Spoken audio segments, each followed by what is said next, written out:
Welcome back guys. आशा करता हूं आप सब लोग बहुत अच्छे होंगे। आज की क्लास में आपका बहुत बहुत स्वागत है।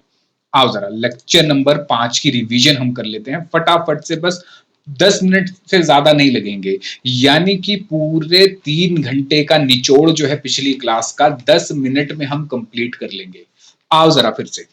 सर हम कर रहे हैं क्या? हम कर रहे हैं चैप्टर 2। हम कर रहे हैं चैप्टर 2, जिसका नाम क्या है सर? चैप्टर 2 का नाम है एक्सटर्नल इन्वायरमेंट। चैप्टर 2 का नाम क्या है? Strategic analysis external environment. तो अब इसके अंदर हमने क्या पढ़ा था? हमने पढ़ा था सर, देखो कि भाई स्ट्रेटेजिक एनालिसिस क्या होता है और इन्वायरमेंट स्कैनिंग क्या होता है।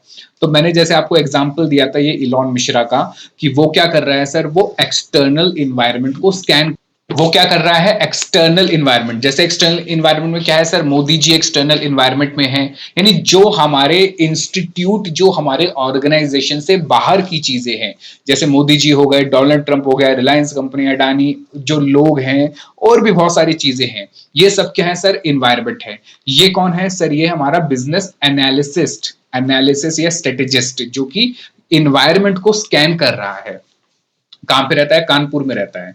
तो he need to create strategy for his business, अपने बिजनेस के लिए स्ट्रेटेजी बनानी है। और इलॉन भैया को एनालाइज करना पड़ेगा क्या? एक्सटर्नल इन्वायरमेंट को, क्योंकि ये क्या है सर? इंपॉर्टेंट है, इंफॉर्मेशन इसको इससे मिलती है। फिर हमने पढ़ा था कि अपॉर्चुनिटीज और चैलेंजेस, यानी कि दो चीजें मैंने आपको बताई थी, चार चीजें, कि एक्सटर्नल से हमें अपॉर्चुनिटीज और थ्रेट्स पता चलते हैं, और इंटरनल से हमारे ऑर्गेनाइजेशन से हमें क्या मिलती है? स्ट्रेंथ और वीकनेस पता चलती है, जिसको जोड़ जाड़ के एनालाइज करके, मतलब स्ट्रेटेजिस्ट यानी मैनेजमेंट क्या करता है? अपनी स्ट्रेटेजी बनाता है। ठीक है, आओ चलो आगे बढ़ते हैं। कह रहा है making a good business strategy का मतलब क्या होता है? Strategic formulation, and it is not just कि भाई ऐसे आप सोच के नहीं कर सकते, मतलब आपके दिमाग में आ रहा था हम ये कर देंगे, नहीं। जैसे कि कहा जाता है कि डोनाल्ड ट्रंप जो है रात को सोचते हैं, उनको सपना आता है और सुबह वो काम कर देते हैं। तो कहता है ऐसे फालतू में स्ट्रेटेजीज मत बनाओ, सोच समझ के बनाओ, अपना ओपिनियन मत रखो, ईगो मत रखो, और अपनी क्रिएटिविटी मत दिखाओ। आपको प्रॉपरली इंफॉर्मेशन को एनालाइज करके बनाना है। ठीक है। तो इन्वायरमेंटल स्कैनिंग क्या पढ़ा हमने? क्या इन्वायरमेंटल स्कैनिंग सर प्रोसेस होता है एनालाइज करना? कम ऑन मेरे साथ साथ। प्रोसेस होता है एनालाइज करना, किसको? प्रोसेस करना, process of analysing the environment. किसको हम प्रोसेस कर रहे हैं सर? इन्वायरमेंट को। इन्वायरमेंट का मतलब बिजनेस से जुड़ा हुआ जो इन्वायरमेंट है। तो इन्वायरमेंट स्कैनिंग में कॉन्टिन्यूसली क्या होता है सर? हम इंफॉर्मेशन क्या करते हैं? इंफॉर्मेशन, इंपॉर्टेंट इंफॉर्मेशन गैदर करते हैं दुनिया की। ठीक है। इन्वायरमेंटल स्कैनिंग, इन्वायरमेंटल स्कैनिंग में दो चीजें आती हैं, एक तो इनफॉर्मल वे आता है और एक फॉर्मल वे आता है। ठीक है, ये मैंने आपको पढ़ा दिया था। अब स्ट्रेटेजिक एनालिसिस क्या होता है? स्ट्रेटेजिक एनालिसिस होता है जब हम स्टडी करते हैं बिजनेस इन्वायरमेंट को, जिससे हमें स्ट्रेंथ पता चलती है, वीकनेस पता चलती है, और हम राइट स्ट्रेटेजी बनाने में हमें क्या मिलती है सर? मदद मिलती है। और क्या मिलता है सर? अपॉर्चुनिटीज पता चलती हैं, थ्रेट्स पता चलती हैं, ये मैंने आपको बताया था। अपॉर्चुनिटी, थ्रेट्स हमें इन्वायरमेंट से पता चलता है, और स्ट्रेंथ एंड वीकनेस हमें कंपनी से मिलता है। स्ट्रेटेजिक एनालिसिस क्या करता है सर? एक स्ट्रक्चर्ड मेथड है। स्ट्रक्चर्ड मेथड का मतलब एक पर्टिकुलर बताया हुआ मेथड है, एक फ्रेमवर्क टाइप का है ये, जिसमें प्रॉपर रूल्स एंड रेगुलेशंस बताए हैं। इसी तरीके से आपको काम करना है। इससे क्या मदद मिलती है सर? हम राइट इन्वेस्टमेंट कर सके, मतलब राइट डिसीजन ले सके, और अचीव कर सके अपने गोल्स। और कंपनी क्या करती है सर? इवेल्युएट करती है strategies and improve to stay ahead in market. तो भाई जब हमें इंफॉर्मेशन होगी एक्सटर्नल एनवायरनमेंट की, तभी तो हम क्या करेंगे? सही डिसीजन ले पाएंगे और मार्केट में दूसरों से आगे रहेंगे। फिर हमने करा sir concept number 3। Concept number 3 में हमने क्या पढ़ा? कि सर कौन कौन से ऐसे इश्यूज हैं, कौन कौन से ऐसे पॉइंट्स हैं जो कि ध्यान रखने पड़ेंगे, कौन कौन से ऐसे इश्यूज हैं, कौन कौन से ऐसे पॉइंट्स हैं जो कि ध्यान रखने पड़ेंगे। कम ऑन, ध्यान रखने पड़ेंगे जब हम क्या करेंगे? जब हम स्ट्रेटेजिक एनालिसिस करेंगे। क्या करेंगे? स्ट्रेटेजिक एनालिसिस करेंगे। या मैं कहूं कि जब हम स्टडी करेंगे, क्या करेंगे? स्टडी करेंगे बिजनेस इन्वायरमेंट को। कम ऑन मेरे साथ साथ, कौन से पॉइंट्स हमें ध्यान रखने हैं जब हम स्टडी करेंगे? कम ऑन, जब हम स्टडी करेंगे किसको? जब हम स्टडी करेंगे सर बिजनेस इन्वायरमेंट को। जब हम स्टडी करेंगे किसको? बिजनेस इन्वायरमेंट को। ठीक है, चल मेरे साथ साथ। तो इसके अंदर हमने क्या पढ़ा था सर? देखो इसके अंदर हमने टोटल कितने पॉइंट पढ़े थे सर? इसके अंदर टोटल हमने 3 पॉइंट पढ़े थे। ठीक है, कितने पॉइंट पढ़े थे सर? 3 पॉइंट पढ़े थे। सबसे पहला क्या था सर? सबसे पहले मैंने आपको ये बताया था कि सबसे पहले हमें क्या करना पड़ता है, स्ट्रेटेजी जो है वो इवॉल्व होती है over a period of time. एक पीरियड ऑफ टाइम से स्ट्रेटेजी इवॉल्व होती है, मतलब धीरे धीरे इवॉल्व होती है, ग्रेजुअली इवॉल्व होती है। तो ये वन टाइम का प्रोसेस नहीं है।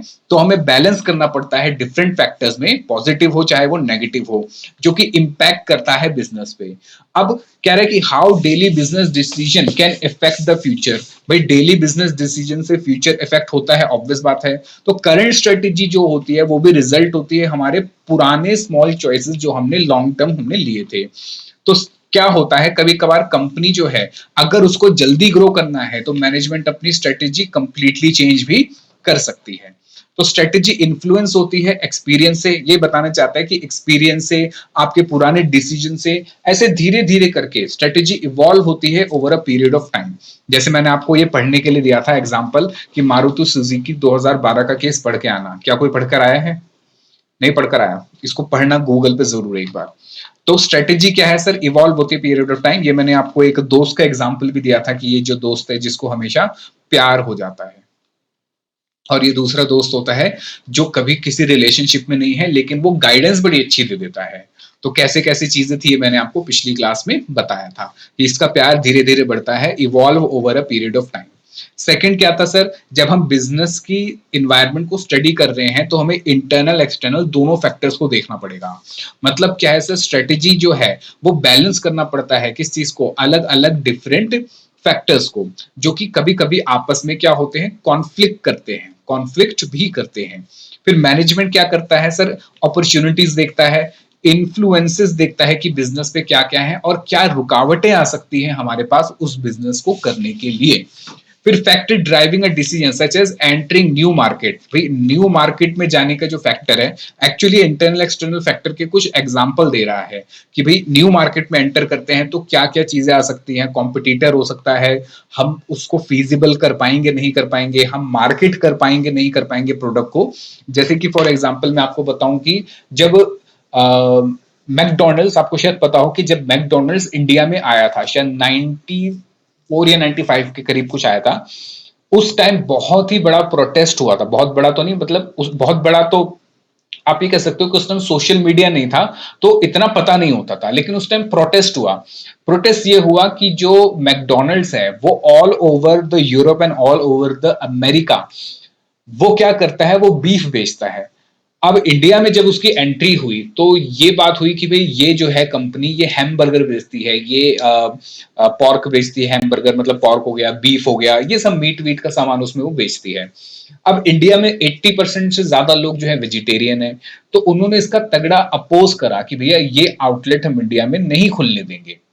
फिर भी क्या हुआ, उसने अपनी स्ट्रेटेजी चेंज करी क्योंकि न्यू मार्केट में एंटर कर रहा था। उसने अपने फैक्टर्स, एक्सटर्नल फैक्टर्स को देखा, अपनी स्ट्रेटेजी को चेंज किया और उसने वेज मेन्यू निकाला। उसने कहा कि भाई मैं वो नहीं बेचूंगा इंडिया में जो मैं बाकी जगह बेचता हूं क्योंकि यहाँ के लोग वैसे नहीं है।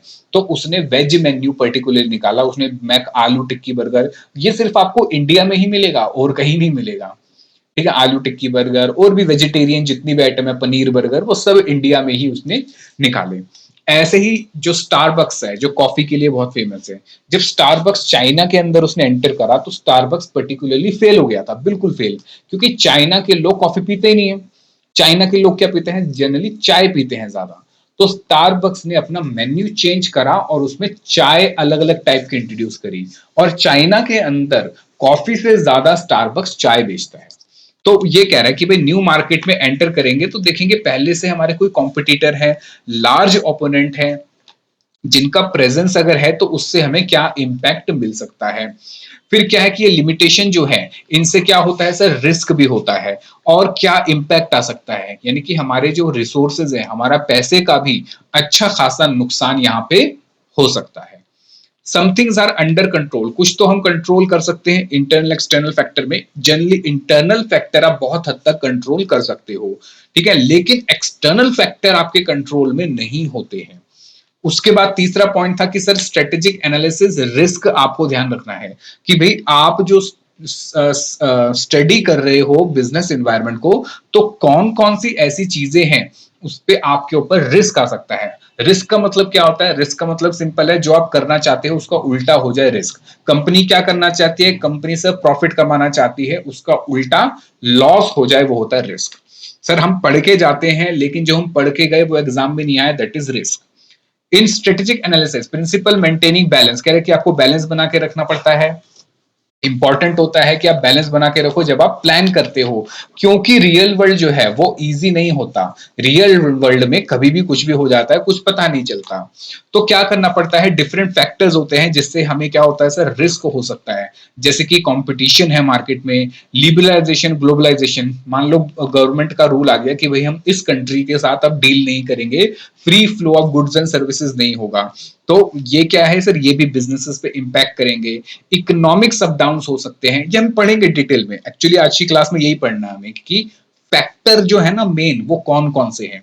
नई टेक्नोलॉजी, फिर कह रहा है कि इस वजह से क्या होता है, जो मेन गोल है स्ट्रेटेजिक एनालिसिस का, वो क्या है? पॉसिबल रिस्क भी फाइंड आउट करना होता है और उनको बैलेंस करना पड़ता है अपनी स्ट्रेंथ बढ़ा के। ठीक है, तो ये पॉइंट नंबर ए हमने करा था। उसके बाद हमने करा पॉइंट नंबर 2, कम ऑन मेरे साथ साथ। कह रहा है कि कौन कौन से एनालिसिस आप करोगे जब आप क्या करोगे? Plan strategy. बिजनेस करता है जब आप प्लान स्ट्रेटेजी बनाते हो। तो स्ट्रेटेजी दो तरीके, एनालिसिस जो है वो दो तरीके से होगी, एक्सटर्नल के लिए और इंटरनल के लिए। एक्सटर्नल के लिए क्या क्या एनालिसिस था? कस्टमर एनालिसिस होता है, दूसरा कॉम्पिटिटर एनालिसिस होता है, मार्केट एनालिसिस होता है, इन्वायरमेंट एनालिसिस होता है। इंटरनल होता है सर, परफॉर्मेंस कैसी है हमारी। डिटर्मिनेंट्स एनालिसिस मतलब पास्ट में हमने क्या करा और प्रेजेंट में हमारी क्या स्ट्रेटेजी है, उसका एनालाइज करना। अच्छा, फिर एक्सटर्नल वाले से क्या होता है सर? एक्सटर्नल वाले से एनालाइज करके अपॉर्चुनिटीज, थ्रेट्स और ट्रेंड्स पता चलते हैं। और अपनी जब हम एनालिसिस करते हैं तो हमारी वीकनेस क्या है, हमारी प्रॉब्लम्स क्या है, हमारी स्ट्रेंथ भी कहीं ना कहीं हमें पता चलती है, हमारी रुकावटें, कंस्ट्रेंट क्या है, और क्या अनसर्टेनिटीज, क्या आगे चल के हमारे ऊपर नुकसान होने की संभावनाएं हैं, वो भी हमें पता चलती है।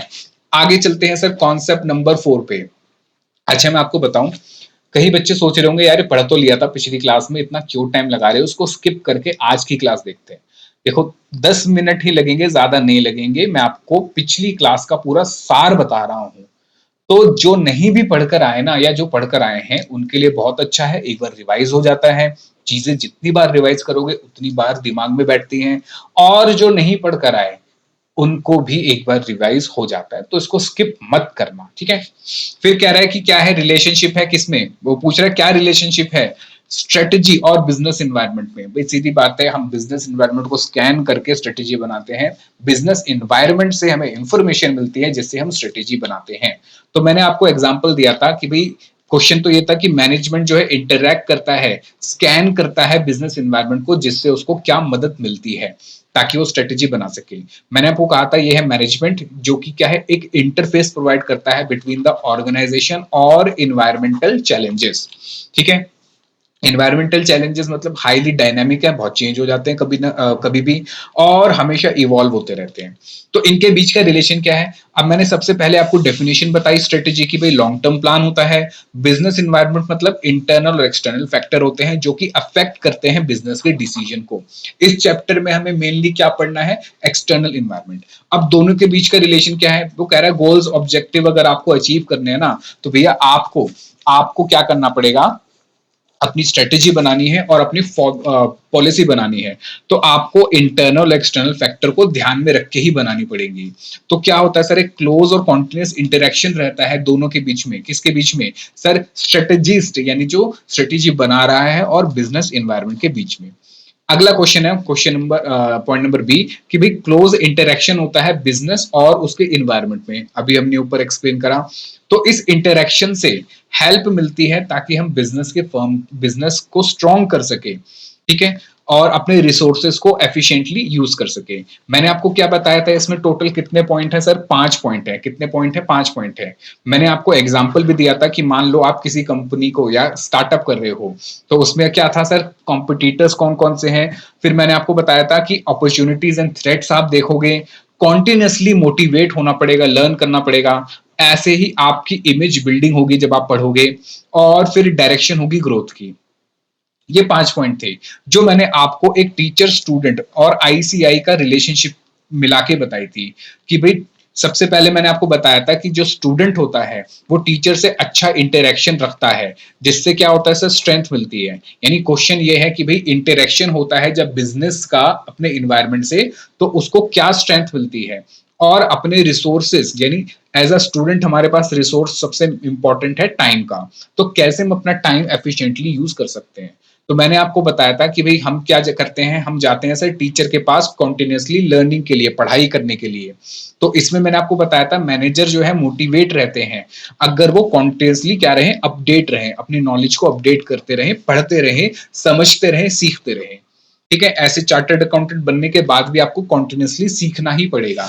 ऐसा नहीं है कि आप सोचो कि अब तो हम चार्टर्ड बन गए, अब पढ़ने की क्या जरूरत है, नहीं, आपको कॉन्टिन्यूसली पढ़ना पड़ेगा।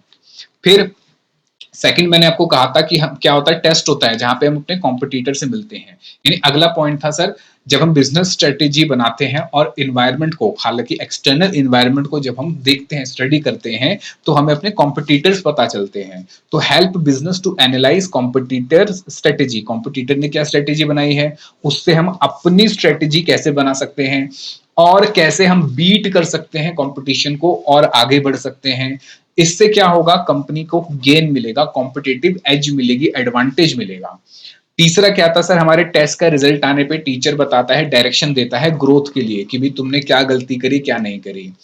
फिर क्या मैंने बताया था कि भाई क्या होता है इससे, जब हम अपने एक्सटर्नल फैक्टर्स को देखते हैं तो हमें डायरेक्शन मिलती है कि हम क्या गलत और क्या सही कर रहे हैं। तो हम आइडेंटिफाई करते हैं वो एरियाज जहां पे हम ग्रोथ कर सकते हैं, जैसे हम नई मार्केट में जा सकते हैं, नई चीजें निकाल सकते हैं। आपने कभी नोट करा है, जैसे डोमिनोज हो गया, पिज्जा हट तो लगभग इंडिया में अब इतना नहीं रहा, लोग इतना यूज मतलब जाते नहीं है, पर डोमिनोज अच्छा खासा है। डोमिनोज जो है वो यूएस की कंपनी है, और यूएस की जो कंपनी इंडिया के साथ आप कह सकते हो कोलैबोरेशन में आई है, जुबिलियंट फूड वर्क करके है, काफी आप सर्च करना, इंडियन कंपनी है जुबिलियंट फूड वर्क, उसके साथ डोमिनोज मिलके काम करता है। तो डोमिनोज एक तरह से अपनी फ्रेंचाइजी सेल करता है बाकी सबको। और क्या होता है आप देखना, डोमिनोज में जो आइटम्स हैं वो क्या बेच रहा है, पिज्जा बेच रहा है। पिज्जा में क्या होता है, एक बेस होता है, पिज्जा सॉस होती है, चीज होती है, ये तीन मेन इंग्रेडिएंट्स होते हैं। उसके अलावा आप जो भी डालना चाहो, कोई इस पे पाइनएप्पल डालता है, कोई इस पे ऑलिव डालता है, कोई टमाटर डालता है, कोई कुछ डालता है, कोई कॉर्न डालता है। तो ऐसा करके क्या करते हैं, वो रहता तो पिज्जा ही है, सब कुछ सेम ही रहता है। लेकिन अब ये सोचो कि डोमिनोज जो है, उसको पता है कि अगर मैं अपने जो कस्टमर्स मेरे पास आ रहे हैं, मैं उनको सेम तरह का पिज्जा खिलाता रहूंगा, तो वो एक टाइम पे बोर हो जाएंगे। तो वो क्या करता है, वो चीजें चेंज करता है। कभी आपने नोट करा, वो नई नई आइटम निकालेगा, होता वही है, एक्चुअली में आप देखना वही चीज होती है। अभी जैसे आजकल लेटेस्ट उसने चीज वोल्केनो निकाल रखा है, जिसमें नीचे बीच में कटोरी से रख देता है, उसमें चीज डाल देता है क्या सर, वही चीज है, पहले भी वही था। चीज बर्स्ट करके निकाल दिया, और बड़े मखनी पिज्जा निकाल दिया, इंडिया के हिसाब से चेंज कर दिया, तंदूरी पिज्जा, मतलब ऐसे करके चीजें उसने करी। तो टाइम टू टाइम क्या करता है, वो ग्रोथ करने के लिए, क्योंकि अगर वो स्टैटिक हो गया ना तो वो नहीं कर पाएगा। तो उसकी ऑडियंस क्या है सर, उसकी ऑडियंस जनरली दो टाइप के लोग हैं, एक तो यूथ है जो कॉलेज जाते हैं या स्कूल जाते हैं, स्कूल तो फिर भी नहीं, कॉलेज वाले ज्यादा हैं, या क्लास में जो जाते हैं।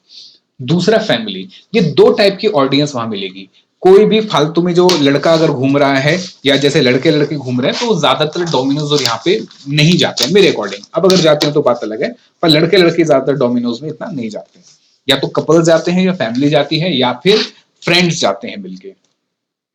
तो उसको क्या करना होता है, उसको हमेशा चेंज करना पड़ता है, अपने मेन्यू को शफल करता रहता है, कभी कुछ चीज ऐड करता है, कुछ चीज हटा देता है, ताकि लोगों में नयापन बना रहे और वो एडवर्टीजमेंट कर सके, ताकि वो दिखाए कि मैं देखो ये बेच रहा हूं। आओ जरा पढ़ो। कह रहा है when business understand the changes, जब वो चेंजेस को अंडरस्टैंड करता है तो क्या होता है, तो सर अपने प्लान्स वो अच्छे से बना सकता है और सक्सेसफुल हो सकता है। चौथा पॉइंट क्या था सर, घर जाके हम अपनी अपॉर्चुनिटीज और थ्रेट्स देखते हैं। यानी मास्टर ने, टीचर ने हमें बताया कि आपको डायरेक्शन दी उन्होंने कि भाई आपको क्या क्या करना चाहिए ग्रोथ के लिए। फिर हम अपने आप को इवेल्युएट करते हैं, अपॉर्चुनिटी और थ्रेट डिटरमाइन करते हैं। तो पॉइंट था 4 कि भाई जब हम इंटरेक्शन करते हैं बिजनेस इन्वायरमेंट से तो हमें क्या पता चलता है, अपॉर्चुनिटीज क्या क्या है मार्केट में और क्या क्या हो सकता है, क्या थ्रेट्स हैं कि कोई कॉम्पिटिटर कुछ कर तो नहीं रहा, या कोई नया कॉम्पिटिटर तो नहीं आ रहा, या लोगों का ट्रेंड तो चेंज नहीं हो रहा। तो कस्टमर्स के बारे में पता चलता है, नए लॉस के बारे में पता चलता है, पीपल के हैबिट्स के बारे में पता चलता है, और ये पता चलता है कि कॉम्पिटिटर कोई नया प्रोडक्ट लॉन्च तो नहीं कर रहा। पांचवा पॉइंट था कि हम घर जाके अच्छे से तैयारी करेंगे ताकि रैंक ला सके और हमारी इमेज बिल्डिंग होगी रिश्तेदारों और पेरेंट्स के सामने। तो सिंपल ये है कि जब हम अपने इन्वायरमेंट को अंडरस्टैंड करेंगे तो इससे क्या होगा सर, हमारी इमेज बिल्डिंग होगी। जैसे कि टाटा नमक देश का नमक, नमक को जोड़ दिया पेट्रियोटिज्म से, देशभक्ति की भावना से नमक को जोड़ दिया गया। तो हमने क्या करा, टाटा कंपनी ने अंडरस्टैंड करा यार लोग जो है, लोगों को अगर किसी प्रोडक्ट के साथ देशभक्ति जोड़ दी जाए, जैसे आजकल बहुत सारे ऐसे प्रोडक्ट हैं, ठीक है, आपको मैं वैसे मैं नाम तो नहीं लूंगा लेकिन मैं आपको बताऊं कि बहुत सारे ऐसे लोग हैं जो कि हिंदू मुस्लिम करके भी अपना प्रोडक्ट बेचते हैं, कहते हैं कि ये वाला प्रोडक्ट मत लो, ये जो है ये मुसलमान बनाते हैं, आप इसी प्रोडक्ट का जो है सब्सटीट्यूट ले लो जो कि हिंदू बना रहा है। तो ऐसे भी लोग काम करते हैं। तो वो ये कह रहे हैं कि भाई अपनी इमेज बिल्डिंग होती है। फिर कह रहे showing sensitivity to the environment, कि भाई इन्वायरमेंट के साथ सेंसिटिविटी मतलब करके, जैसे अगर देश में कोई दिक्कत है, कोई प्रॉब्लम है, उसके लिए कंपनी खड़ी हो जाए, कुछ भी ऐसा करे तो उससे इमेज बिल्डिंग हो जाती है। ठीक है, चलो, तो ये हमने पिछली क्लास में करा था। अभी तक हमने क्या करा सर, अभी तक हमने पिछली क्लास का ही रिवीजन करा। सर ये तो देख के लग रहा कि पिछली क्लास में हमने ज्यादा कुछ नहीं करा था। आप सही कह रहे हो, हमने पिछली क्लास में ज्यादा कुछ नहीं करा था। ज्यादा कुछ मतलब ये है कि मैं आपको लिखवाता हूं, समझाता हूं, तो टाइम लग जाता है। आओ चलो, अब हमें क्या करना है, हमें करना है सर आज की क्लास में कॉन्सेप्ट नंबर 4, इन्वायरमेंट। एक्चुअली में चैप्टर यही है, अभी तक जो जो हम पढ़ रहे थे वो तो इसका एक हेल्पिंग पार्ट था। मेन तो ये चैप्टर शुरू यहां से होता है, क्योंकि एक्सटर्नल इन्वायरमेंट में क्या है यही तो पता करना है। ठीक है, चलो सबसे पहले आ जाओ, यहां पे ये लिख लिया आपने, आओ जरा कॉन्सेप्ट नंबर 5 पे आ रहे हैं। चलिए सर सीधे हो जाइए, आराम से बाल वाल ठीक कर लीजिए, मैं भी बाल ठीक कर लेता हूं। और मेरे दोस्तों आओ चलो कॉन्सेप्ट नंबर 5 करेंगे, जोश के साथ करेंगे। ठीक है, आओ क्लास शुरू करते हैं sir. Concept number 5, external environment, मेरे साथ साथ जोश के साथ। एक्सटर्नल इन्वायरमेंट, सबसे पहले तो एक्सटर्नल इन्वायरमेंट क्या होता है सर? एक्सटर्नल इन्वायरमेंट, इन्वायरमेंट की बात करें तो सर इन्वायरमेंट होता है जो भी हमें आसपास दिखता है वो मेरा इन्वायरमेंट है। जैसे सर हमारे घर वाले कहते हैं अपनी कंपनी ठीक करो, शाम को 2-3 लड़के आते हैं लेके चले जाते हैं, उनको हमारे घर वाले गालियां देते हैं कि वो आते हैं लेके चले जाते हैं, तुम बहुत अच्छे थे, उनके साथ रह रह के बिगड़ गए। अपना इन्वायरमेंट चेंज करो, अपनी कंपनी चेंज करो। सर इन्वायरमेंट क्या, जो आसपास दिख रहा है वो इन्वायरमेंट है। तो एनवायरनमेंट दो तरीके का है सर, एक तो घर का अपना हो गया कि हम घर में जो रहते हैं, और आसपास जो घर में दिख रहा है, मम्मी दिखती है, पापा दिखते हैं, भाई दिखता है, बहन दिखती है, कभी कभी रिश्तेदार भी आ जाते हैं, तो वो मेरा घर का एनवायरनमेंट है। और जब मैं घर से बाहर निकलता हूं तो घर से बाहर जो भी मुझे मिलता है वो मेरा एक्सटर्नल एनवायरनमेंट है। अब हम बात करते हैं बिजनेस के ऊपर। ठीक है, कि बिजनेस में क्या होता है सर, एक्सटर्नल इन्वायरमेंट जो ऑर्गेनाइजेशन से बाहर का होता है। लेकिन ऑर्गेनाइजेशन से बाहर भी दो होते हैं, एक माइक्रो और एक मैक्रो। जो बाहर तो है पर ज्यादा पास में है। समझो मेरी बात, कम ऑन मैं क्या कह रहा हूं। एक्सटर्नल इन्वायरमेंट बिजनेस के लिए जो बिजनेस से बाहर तो है पर पास में है, और मैक्रो जो बिल्कुल ही बाहर है। ठीक है, अब ये एनवायरमेंट का प्योर और डायरेक्टली इंपैक्ट होता है बिजनेस पे। जैसे कि मैंने आपको बताया, डोनाल्ड ट्रंप भाई साहब ने टैरिफ लगा दिया बहुत सारे बिजनेस पे। ठीक है, 245% का 245% का टैरिफ लगा दिया चाइना पे। चाइना के बहुत सारे बिजनेसेस पे तगड़ा इंपैक्ट आया। तो ये होता है हमारा एक्सटर्नल इन्वायरमेंट। आओ चलो देखो क्या रहे, अच्छा क्या लिखा हुआ है, आओ पढ़ो। The environment around a business include two things, दो चीजें होती है। मैंने आपको बताया एनवायरनमेंट से क्या मिलता है हमें सर, अपॉर्चुनिटीज और थ्रेट्स पता चलती है कि दुनिया में क्या है, और दूसरा होता है सर इंटरनल। इंटरनल इन्वायरमेंट से क्या पता चलता है? Strength and weakness from inside the company. तो दोस्तों एक्सटर्नल इन्वायरमेंट में मैंने आपको क्या बताया कि एक्सटर्नल इन्वायरमेंट में दो चीजें आएंगी। ठीक है, एक्सटर्नल क्या हो गया सर? बाहर का हो गया। देखिए, the environment around a business include two things, opportunities and threats. देखिए, अपॉर्चुनिटीज कहां से आएगी सर? अपॉर्चुनिटीज आएंगी बाहर से। आपके घर में बैठे बैठे आपको अपॉर्चुनिटी नहीं मिलेगी, आपको बाहर निकलना पड़ेगा, तब जाके अपॉर्चुनिटीज आपको मिलेंगी। ठीक है, उसके साथ साथ जब आप घर से बाहर निकलते हो तो थ्रेट्स भी मिलते हैं। क्या मिलते हैं सर? थ्रेट्स मिलते हैं। यानी आप रास्ते से जाते हो तो एक डर होता है कि कोई आपका मोबाइल चोरी ना कर ले, कोई आपके बैग में से सामान ना निकाल ले। मेट्रो में जाते हो तो आपको पता है बहुत सारी चोरियां होती हैं। तो क्या हुआ सर? बाहर की चीजों से, एक्सटर्नल एनवायरनमेंट से दो चीजें हुई, एक तो अपॉर्चुनिटीज भी मिलेंगी, साथ साथ आपको थ्रेट्स मिलेंगे। ठीक है, उसके साथ साथ जब आप इंटरनली आते हो, जब आप घर पे वापस लौट कर आते हो, आप कहते हो कि बहुत ही हेक्टिक डे था आज, तो क्लासेस गए, ये करा वो करा। तो आपके पेरेंट्स से आप बात करते हो तो आपको उससे स्ट्रेंथ मिलती है। आप अपने दोस्तों के साथ बातें करते हो तो उनसे आपको स्ट्रेंथ मिलती है।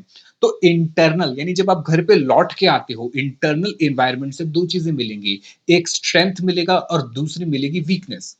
वीकनेस कैसे? कि जब आप घर पे लौट कर आते हो तो हो सकता है कि घर का एनवायरनमेंट अच्छा ना हो। बहुत सारे घर होते हैं जहाँ का एनवायरनमेंट ठीक नहीं होता। आसपास शोर शराबा रहता है, लड़ाई झगड़ा रहता है। जैसे मैं भी जहाँ पे रहता था, हमारे आसपास बहुत लड़ाई झगड़े होते थे, उसी से ही हम अपना टाइम पास करते थे। तो इंटरनली क्या है सर? इंटरनली वीकनेस मिलती है। तो याद रखना चार चीजें, स्ट्रेंथ, वीकनेस, अपॉर्चुनिटी, थ्रेट्स। तो स्ट्रेंथ और वीकनेस तो कहां से आती है सर? इंटरनल एनवायरनमेंट में से। स्ट्रेंथ और वीकनेस कहां से आएगी सर जी? इंटरनल एनवायरनमेंट में से। और अपॉर्चुनिटीज एंड थ्रेट्स कहां से मिलती है आपको? एक्सटर्नल एनवायरनमेंट में से। जैसे कि अगर मैं आपको एग्जांपल दूं कि एक कंपनी है, वो कंपनी पे लेट्स सपोज एआई का टाइम पे वो कंपनी अपना काम कर रही है, और गवर्नमेंट भी एआई के सेंटर, डेटा सेंटर जैसे बनाने की बात कर रही है। तो वो कंपनी जो पहले से ही एआई पे काम कर रही है और गवर्नमेंट एआई डेटा सेंटर बनाने की बात करती है, तो उसको अचानक से क्या मिल जाएगी सर? अपॉर्चुनिटी मिल जाएगी। क्या मिल जाएगी? अपॉर्चुनिटी मिल जाएगी। वहीं दूसरी ओर इंटरनली अगर मैं बात करूं, तो अगर उसके एम्प्लॉयज बहुत अच्छे हैं, उसका ऑर्गेनाइजेशन कल्चर बहुत अच्छा है, उसकी मैनेजमेंट बहुत अच्छी है, उसके रिसोर्सेज एफिशिएंटली यूज हो पा रहे हैं, तो हम कहेंगे उसकी स्ट्रेंथ अच्छी है, इंटरनली उसकी स्ट्रेंथ अच्छी है। ठीक है, तो दो चीजें हो गई सर इन्वायरमेंट में, एक हो गया सर एक्सटर्नल इन्वायरमेंट, दूसरा हो गया सर इंटरनल इन्वायरमेंट। ठीक है, क्लियर है? चलिए, अब एक्सटर्नल इन्वायरमेंट के अंदर, एक्सटर्नल इन्वायरमेंट में दो चीजें आती हैं, एक माइक्रो। अच्छा, माइक्रो और मैक्रो तो आपको पता है। माइक्रो होता है छोटा सा, चिन्ना सा। मैक्रो होता है बड़ा, बड़े लेवल पे। तो एक्सटर्नल इन्वायरमेंट भी दो चीजों से मिलकर बनता है, एक तो माइक्रो और एक मैक्रो। ठीक है, आओ जरा मेरे साथ साथ पढ़ना शुरू करेंगे। कह रहा micro environment is related to small area of immediate periphery periphery of an organisation. क्या कहना चाह रहा है भाई? सीधी बात कह रहा है कि भाई माइक्रो इन्वायरमेंट जो है रिलेट करता है स्मॉल एरिया, एक छोटे एरिया से बात कर रहा है, या immediate periphery of an organisation. Let suppose, मान लेते हैं एक कंपनी है, टाटा कंपनी है। टाटा कंपनी बहुत सारे प्रोडक्ट्स बनाती है। ठीक है, जैसे उसका एक शोरूम है वेस्ट साइड करके, जूडियो भी उसी का ही है। जूडियो में आप सस्ते कपड़े खरीद सकते हैं, वेस्ट साइड में आपको महंगे कपड़े मिलेंगे, दोनों उसी के ही हैं। ठीक है, अब जरा समझिए कि वहां पे वो कपड़े बेच रहा है, कपड़ों के अंदर वो जूते भी बेचते हैं वहां पे। अब जूते वाले इंडस्ट्री में मान लो कुछ इशू आ जाता है कि भाई अब ये आप यूज नहीं कर सकते। जैसे पॉलिएस्टर का बड़ा चल रहा है कि आप पॉलिएस्टर अब यूज नहीं करना चाहिए आपको। ठीक है, तो अब लेट सपोज कि भाई लोगों का एक पर्सपेक्टिव बदल गया कि भाई हम अब ये वाले शूज नहीं खरीदेंगे, अच्छे नहीं होते पैरों के लिए, या जो भी है। तो ये क्या है सर? ये है माइक्रो, बहुत ही छोटी जगह पे इंपैक्ट आएगा ऑर्गेनाइजेशन में। ठीक है, फिर आगे पढ़िए। It influence organisation regularly and directly. बिल्कुल सही बात है सर। देखिए, जो भी माइक्रो या मैक्रो दोनों ही ये क्या करेंगे सर? डायरेक्टली इन्फ्लुएंस करेंगे। डायरेक्टली इन्फ्लुएंस करेंगे किसको सर? ऑर्गेनाइजेशन को। और डायरेक्टली मतलब रेगुलरली करते रहेंगे, क्योंकि जैसे कि अगर मैं बात करूं फैशन चेंज होना, तो फैशन चेंज होना बहुत छोटी चीज है, और ये रेगुलरली होता रहता है और डायरेक्टली इंपैक्ट करता है बिजनेस में। फिर कह रहा है माइक्रो इन्वायरमेंट कंसिस्ट सप्लायर, हमारे सप्लायर्स की बात हो रही है जिनसे हम सामान खरीदते हैं। कंज्यूमर बहुत इंपॉर्टेंट है। मार्केटिंग इंटरमीडिएरीज, यानी जब हम अपना सामान बेचते हैं किसको? डिस्ट्रीब्यूटर को, और डिस्ट्रीब्यूटर आगे बेचता है होलसेलर देन रिटेलर को। तो मार्केट इंटरमीडियरीज, कॉम्पिटिटर्स बहुत इंपॉर्टेंट है। These are specific to the said business और a firm and affect its working on direct and regular basis. इनका डायरेक्टली एक स्पेसिफिक बिजनेस पे फर्क होगा, जैसे कि आपके अलग अलग बिजनेस हैं, तो जो भी आपका स्पेसिफिक बिजनेस है उस पर इंपैक्ट आएगा उसका, ठीक है, और रेगुलर बेसिस पे आएगा। तो ये क्या हो गया सर हमारा माइक्रो इन्वायरमेंट, ठीक है। नेक्स्ट लिखिए, नेक्स्ट पढ़िए। The macro environment is the portion of outside world that significantly affect how an organization operates, but is typically much beyond its direct control and influence। क्या कहना चाह रहा है सर? ये कहना चाह रहा है ये एक बड़ी चीज की बात कर रहा है, जैसे कि पॉलिटिकल हो गया। पॉलिटिकल इन्वायरमेंट में बीजेपी हार जाती है, कांग्रेस आ जाती है, कांग्रेस हार जाती है, आम आदमी पार्टी आ जाती है, या फिर मिलीजुली सरकार आती है। तो समझिए जरा, अगर मिलीजुली सरकार भी आ रही है तो पॉलिटिकली चेंज होगा, और पॉलिटिकली जब चेंज होंगी चीजें तो वो पूरे जितने सारे बिजनेसेस हैं सब पे इंपैक्ट करेगा। ऐसे ही डोनाल्ड ट्रंप भाई साहब टैरिफ बढ़ा देते हैं, अलग अलग कंट्रीज के ऊपर टैरिफ बढ़ा देते हैं, ठीक है। तो भाई डोनाल्ड ट्रंप भाई साहब जो हैं वो टैरिफ बढ़ा देते हैं। अब वो हर बार टैरिफ कभी बढ़ाते हैं, कभी कम करते हैं, कभी कुछ बोलते हैं। तो सर ये, इससे आपको पता है जो शेयर मार्केट है एकदम से कभी बढ़ती है, कभी गिरती है, कभी कुछ होता है उसमें, कभी कुछ होता है, बहुत ज्यादा वॉलेटाइल चल रही है मार्केट। गोल्ड बढ़ जाता है कभी, क्योंकि लोग मार्केट से पैसा निकालना शुरू कर देते हैं और गोल्ड में इन्वेस्ट कर देते हैं। ईटीएफ बढ़ जाते हैं गोल्ड के, सिल्वर के। तो ये सारी चीजें होती रहती हैं। तो ये क्या है सर, ये इंपैक्ट करती है एक बड़े लेवल पे, एक बहुत बड़े लेवल पे इंपैक्ट करती है। तो द मैक्रो इन्वायरमेंट, फिर से पढ़ेंगे, the macro environment is the portion of outside world that significantly effect, बहुत इंपॉर्टेंट इफेक्ट करता है how an organisation operates, but is typically much beyond its direct control. यानी इसको आप कंट्रोल नहीं कर सकते। माइक्रो में तो ये चलो फैशन चेंज हुआ, ठीक है, लोगों का फैशन चेंज हुआ, लोग ये वाले जूते नहीं खरीद रहे, आपने नए वाले रख लिए। लेकिन मैक्रो में ट्रंप ने टैरिफ लगा दिया, आपके कंट्रोल के बाहर है। ऐसा नहीं है कि आप ट्रंप को कहोगे जाके कि भाई साहब हम हमारे ऊपर दया करो और बाकी पे लगा दो, हम पे छोड़ दो। ऐसा नहीं कर सकते, ठीक है। आइए जरा पॉइंट नंबर 2 पढ़ेंगे। कह रहा है कि मैक्रो इन्वायरमेंट, अरे कहां चले गया, macro environment has broader dimension, एक बड़ा डायमेंशन है। आप कह सकते हो ये पूरी कंट्री पे इंपैक्ट करता है या पूरे वर्ल्ड पे भी इंपैक्ट कर सकता है। कह रहा है ब्रॉडर डायमेंशन है as it consist of economic, socio cultural, technological, technology, AI, political and legal factors. तो ये सारे क्या है सर मेरे माइक्रो और मैक्रो एक्सटर्नल इन्वायरमेंट के दो पार्ट हैं, ठीक है। आइए जी मेरे साथ साथ, तो एलिमेंट्स क्या होते हैं सर मैक्रो के, याद रखना मैक्रो की बात हो रही है। मैक्रो में क्या आ गया सर हमारा, पॉलिटिकल, सोशल, लीगल, ठीक है, सोशल दो बार आ गया, पॉलिटिकल, सोशल, लीगल, इन्वायरमेंटल और इकोनॉमिक। एक्चुअली इसमें पेस्टल होता है जो हम आगे पढ़ेंगे, ठीक है। हम बात कर रहे हैं किसकी सर, डेमोग्राफिक। अब डेमोग्राफिक क्या होता है, देखो डेमोग्राफिक बहुत सिंपल है। डेमोग्राफिक का मतलब होता है कि किसी भी कंट्री के अंदर, किसी भी कंट्री के अंदर जो रहने वाले लोग हैं वो कैसे हैं, मतलब उनकी एज क्या है, उनकी एज क्या है, और उनके अंदर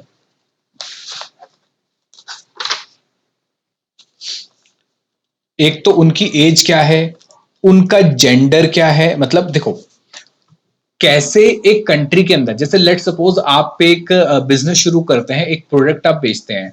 अब आप सोचते हैं कि ये प्रोडक्ट मैं जापान में भी बेचूं, ठीक है। अब आपको पता है जापान की जो डेमोग्राफिक कंडीशन है वो बहुत बुरी होती जा रही है। मतलब वहां पे बूढ़े लोग ज्यादा हैं और जो यंग लोग हैं वो बहुत कम हैं। ऊपर से जो न्यू बॉर्न चाइल्ड है, जो बच्चे हैं वहां पे बहुत ज्यादा कम होता जा रहा है, क्योंकि लोग वहां पे शादियां नहीं करना चाहते और बच्चे पैदा नहीं करना चाहते। बहुत सारी वेस्टर्न कंट्रीज में भी ये ट्रेंड चल रहा है। आने वाले 10 साल में इंडिया में भी यही ट्रेंड होगा। आपने देखा होगा कि पहले हमारी पॉपुलेशन बहुत ज्यादा होती थी, अभी भी है, पर पहले लोग बच्चे बहुत ज्यादा पैदा करते थे, 8-8, 10-10 बच्चे पैदा करते थे, क्योंकि उनको लगता था कि बच्चे जो है ज्यादा होंगे तो ज्यादा कमाएंगे, और अगर एक दो निपट भी लिए तो बाकी बच्चे जो है वो बचे रहेंगे। निपट लिए मतलब ये है कि पहले बीमारियां ज्यादा होती थी तो जनरली 5 साल 8 साल में बच्चों की डेथ होती रहती थी, वो बहुत नॉर्मल होता था उस टाइम पे। आज से मैं 50 साल पहले की बात आपको बता रहा हूँ। अब जापान के अंदर डेमोग्राफिक कंडीशन ये आ गई है कि बच्चे वहां पे है नहीं, लोग शादियां करना नहीं चाह रहे, यंग पॉपुलेशन कम है, यानी वर्क फोर्स जो है बहुत कम है। अब वही हम बात करें इंडिया की, तो इंडिया में जो है यंग पॉपुलेशन बहुत ज्यादा है। इसी वजह से तो आप देखो कि इंडिया जो है वो बहुत बड़ी मार्केट है। इंडिया जो है ना बहुत बड़ी मार्केट है। ये बहुत ही दुर्भाग्य की बात भी है हमारे साथ कि हम बहुत बड़े प्रोड्यूसर नहीं बन पा रहे हैं। हम बहुत बड़े क्या बनते जा रहे हैं, सिर्फ और सिर्फ कंज्यूमर बनते जा रहे हैं कि जो भी आ रहा है वो हमें सामान चेप के चला जा रहा है और हम अपनी मेहनत से कमाए हुए पैसे उसको देते चले आते हैं। महंगे महंगे कपड़े खरीदते हैं, महंगे महंगे बैग खरीदते हैं, महंगे महंगे सामान, मोबाइल फोन, टीवी, कार सब खरीदते हैं, पर बनाने के नाम पे कुछ भी नहीं बनाते। मेक इन इंडिया बहुत बुरे तरीके से फेल हुआ है। उसमें गवर्नमेंट का भी बहुत बड़ा हाथ है। तो ये होते हैं उसके डेमोग्राफिक क्या कंडीशंस। यानी कि डेमोग्राफिक इन्वायरमेंट का मतलब है कि उस देश में रहने वाले जो जो लोग हैं उनकी क्या एज है, जेंडर है, उनकी इनकम क्या है, उनकी जॉब्स कैसी है, उनका रिलीजन क्या है, कास्ट क्या है, ये बहुत सारी चीजें, ये सब डेमोग्राफिक इन्वायरमेंट में आती है। एक बार इसको समझते हैं फिर इसको लिखेंगे और बहुत इजी है। आपने पढ़ा भी होगा डेमोग्राफिक का कि आपने ये पढ़ा होगा इकोनॉमिक्स में डेमोग्राफी के बारे में कि सबसे पहले जो हमारी पॉपुलेशन थी वो कम थी, क्योंकि उस टाइम इलाज नहीं होता था, लोग मर जाते थे और जो लाइफ एक्सपेक्टेंसी है वो भी बहुत कम होती थी, 60 साल होती थी नॉर्मली। फिर क्या हुआ, धीरे धीरे मेडिकल साइंस ने बहुत तरक्की करी और जो बर्थ रेट था वो भी हाई था और डेथ रेट था वो कम हुआ। तो पॉपुलेशन एकदम से स्पाइक करी, ये हर कंट्री में ऐसे चलता है, एकदम से पॉपुलेशन स्पाइक करी। इस वजह से इंडिया की पॉपुलेशन बहुत ही तेज रेट से ग्रो करने लगी। फिर उसके बाद क्या होता है, जब पॉपुलेशन बढ़ जाती है तो लोग जो है वो कंट्री धीरे धीरे डेवलप होना शुरू होती है, लोगों में एजुकेशन आती है। फिर एजुकेशन जब आती है तो उनको पता चलता है, जैसे गवर्नमेंट भी बहुत सारे स्कीम्स निकालती है कि भाई बच्चे दो ही अच्छे और हम दो हमारे दो, ऐसे करके। तो जब लोग पढ़ लेते हैं, समझ लेते हैं और सब फैसिलिटीज भी अवेलेबल होती है तो उनको लगता है कि ज्यादा बच्चे करने की जरूरत नहीं है, तो वो सिर्फ दो ही या कम बच्चे करना शुरू करते हैं। और अब चेंजेस क्या आ रहे हैं, अब ये आ रहे हैं कि वो कह रहे हैं कि माई लाइफ माई स्टाइल, कि भाई मेरी जिंदगी है, मेरा रूल है, मैं रहूंगा जैसे रहना है, मुझे शादी नहीं करनी है, मुझे बच्चे नहीं करने हैं। और बहुत सारी वेस्टर्न कंट्रीज में भी ये हो रहा है, जिस वजह से पॉपुलेशन डिक्लाइन होता जा रहा है। जापान की तो बहुत बुरी हालत है, आने वाले 50 सालों में बहुत बुरी हालत हो जाएगी। चाइना में पॉपुलेशन डिक्लाइन हुई है, चाइना ने तो इमरजेंसी आप कह सकते हो बहुत सारी पॉलिसीज ऐसी बनाई कि वन चाइल्ड पॉलिसी बनाई और जो बच्चे नहीं करेंगे उनको फैसिलिटीज देना शुरू करा। तो अब चाइना के अंदर भी यंग पॉपुलेशन जो है वो कम है। अब चाइना ने वो वन चाइल्ड पॉलिसी हटा दी, उन्होंने कहा बच्चे पैदा करो, कोई दिक्कत नहीं है। तो ये होती है हमारी डेमोग्राफिक इन्वायरमेंट। अब इसको बिजनेस से अगर हम जोड़ के देखें तो कोई भी बिजनेस अगर किसी कंट्री में जा रहा है तो उसको जो प्रोडक्ट या सर्विस देनी है उसको पता होना चाहिए ना वहां के लोग कैसे हैं। देखो, कैरेक्टरिस्टिक्स ऑफ अ पॉपुलेशन कि क्या क्या कैरेक्टरिस्टिक्स होते हैं। सर एज क्या है, हम ऐसा प्रोडक्ट बना रहे हैं, हम मोबाइल फोन बेच रहे हैं, अब बताओ मोबाइल फोन क्या बूढ़े लोग ज्यादा इस्तेमाल करते हैं या यंग पॉपुलेशन ज्यादा इस्तेमाल करती है या middle age. Sir young population सबसे ज्यादा इस्तेमाल करती है क्योंकि उनके पास पैसा नहीं होता, इतना ज्यादा पैसा घर वाले देते हैं और टाइम भरपूर होता है। जो ओल्ड वाले हैं वो अपनी चीजों में लगे रहते हैं, मोबाइल फोन या उस जनरेशन के नहीं है कि वो उसको यूज कर सके। मेनली मैं टेक्नोलॉजी की बात कर रहा हूँ। और जो मिडल वाले हैं वो बेचारे अपने काम में लगे रहते हैं, कोई जॉब में है या किसी चीज में, तो वो भी इतना यूज नहीं कर पाते। तो एप्लीकेशंस, मोबाइल फोन, टेक्नोलॉजी का सबसे ज्यादा यूज कौन करता है सर, यंग पॉपुलेशन करती है। तो एज क्या है, जेंडर क्या है कि मेल है या फीमेल है, आपका प्रोडक्ट मेल स्पेसिफाइड है, फीमेल स्पेसिफाइड है या न्यूट्रल है, उनकी इनकम क्या है। अब मैंने कहा इंडिया में जो है बहुत बड़ी मार्केट हो चुकी है क्योंकि इंडिया में डेमोग्राफिक एनवायरनमेंट ऐसा है कि यंग पॉपुलेशन बहुत है और हर चीज को कंज्यूम करने के लिए यंग पॉपुलेशन सबसे ऊपर होती है। ठीक है, तो एज हो गया, जेंडर हो गया, इनकम हो गया, ये अंडरस्टैंड करना पड़ता है ताकि वो देख सके कि भाई कैसे लोगों के साथ हमें डील करना है, हम अपना प्रोडक्ट कैसे उनको बेचना है। उसी हिसाब से फिर वो अपनी मार्केटिंग करती हैं, अपनी एडवर्टीजमेंट करती हैं और अपनी बाकी सारी स्ट्रेटेजीज बनाती है। डेमोग्राफिक एनालिसिस में आता है race, age, income, education, possession of assets, house ownership, job position, region and degree of education. ये सारी चीजें मिलके क्या बनती हैं? Demographic environment. अब क्वेश्चन आता है कि सर ये तो ठीक है, लेकिन ये डेमोग्राफिक जो इन्वायरमेंट है, ठीक है, India has one of the youngest population, मैंने आपको बताया, in the world, with more than 50% of its population under the age of 25। यानी यहाँ पे ज्यादातर लोग क्या है? जवान। कंपनीज लाइक बाईजूस, जैसे कि बाईजूस हो गया, अन अकेडमी, वेदांतु, ये रैपिडली ग्रो करी हैं। क्यों? क्योंकि सर यहाँ पे जो जवान लोग हैं, जवान लोगों को क्या चाहिए? सबसे पहले एजुकेशन चाहिए। तो एजुकेशन के लिए बाईजूस, अन अकेडमी और जितने कोचिंग सेंटर, ये सब बहुत ज्यादा ग्रो करे हैं, रैपिडली ग्रो करे हैं। तो हाई डिमांड है ऑनलाइन एजुकेशन की, कॉम्पिटेटिव एग्जाम की, स्किल डेवलपमेंट की, स्पेशली ड्यूरिंग कोविड-19 पेंडेमिक में ये सब ग्रो करे। ठीक है। अच्छा, अब हम बात करते हैं कि सर बिजनेस के लिए इंपॉर्टेंट क्यों है? देखो सर, बिजनेस कोई भी अगर किसी कंट्री में जाएगा काम करने के लिए, तो उसको पता होना चाहिए कि find out who their customer are, उसे कस्टमर कौन है। जैसे जापान में जाओगे तो आपको पता है ज्यादातर बूढ़े लोग हैं, उनको आप सामान नहीं बेचोगे इतना, या वो खरीदेंगे भी नहीं, क्योंकि उनको लगता है कि हमारी जिंदगी इतनी है, हम शांति से रहना है, हमें ज्यादा चीजें नहीं चाहिए। इंडिया में यंग पॉपुलेशन है, लेकिन बहुत सारी पॉपुलेशन जो है अभी भी गांव में रहती है। तो गांव के अंदर बेचने के लिए आपको बहुत दिक्कत होती है, क्योंकि आपको उस अकॉर्डिंग अपने प्रोडक्ट को या सर्विस को बनाना होता है। फिर ऐसे ही सेकंड पॉइंट के लिए देखो क्या लिखा है, decide what product to make, कि उसके हिसाब से आपको डिसाइड करना पड़ेगा कि क्या प्रोडक्ट आपको बनाना है।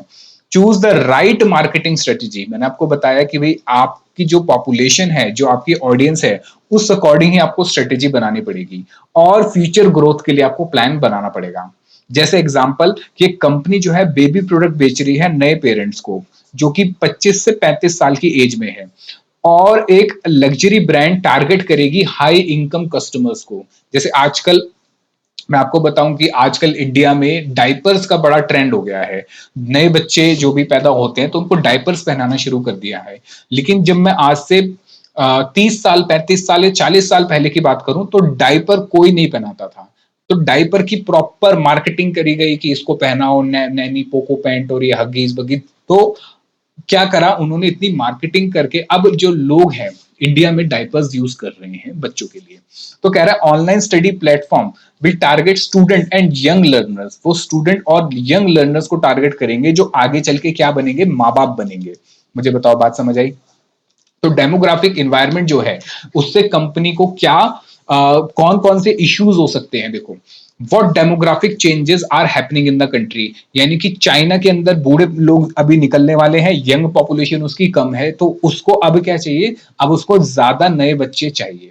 तो ये कह रहा है कि क्या डेमोग्राफिक चेंजेस आ रहे हैं। इंडिया में सबसे बड़ी मार्केट इसलिए है क्योंकि यहाँ यंग पॉपुलेशन बहुत ज्यादा है, और यंग पॉपुलेशन ही सबसे ज्यादा क्या करती है? कंज्यूम। तो example, more people moving to cities, growing middle class, middle class भी ग्रो हो रही है, तो ज्यादा कंजम्पशन होती है। Are these changes an opportunity और थ्रेड? ऑब्वियस बात है कि भाई जापान में सामान बेचने जाओगे तो भाई अपॉर्चुनिटी क्या है? यंग लोग कितने हैं, और कितने बूढ़े लोग हैं, कितने लोग बच्चा कर रहे हैं, नहीं कर रहे, ये सारी चीजें।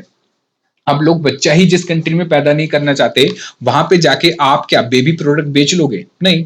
फिर कह रहा है how can we adjust our strategy based on these changes. तो कंपनी इन जो ऑर्गेनाइजेशन है इन सबको स्टडी करेगी और फिर ये सोचेगी अपनी स्ट्रेटेजी कैसे बनानी है। फिर लिखा है it help business understand what people want, कि लोगों को क्या चाहिए। Demographic environment means study of people, कि लोगों के बारे में स्टडी करना, उनके लाइफस्टाइल के बारे में स्टडी करना। Keeping an I on changing trends help company plan future. मुझे बताओ, बात समझ आई या नहीं आई?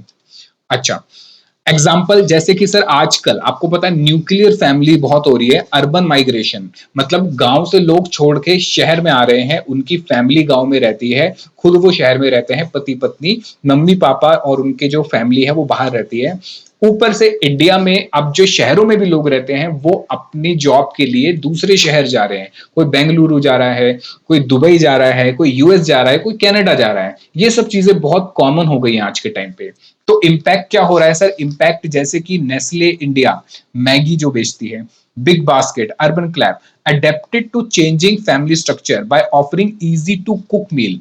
अब जो लोग बाहर जाके रहते हैं कनाडा, यूएस में या इंडिया में भी, जो लोग दूसरे स्टेट में जाके रहते हैं, अब उनके बीवी बच्चे वहां रह रहे हैं, वो खुद यहाँ रह रहे हैं, तो ऑनलाइन ग्रोसरी कितना देखो चल रहा है यहाँ पे, फूड मंगाना, जोमेटो, स्विगी, होम सर्विसेज की भी ऑनलाइन हो गया है कि ऑनलाइन अब मेड मंगा लो। अभी मैं देख रहा था ऑनलाइन कुक मंगाने का भी ऑप्शन है कि एप्लीकेशन डाउनलोड करो और अपना बुक कर लो, कुक आएगा आपका खाना बना के चला जाएगा या चली जाएगी।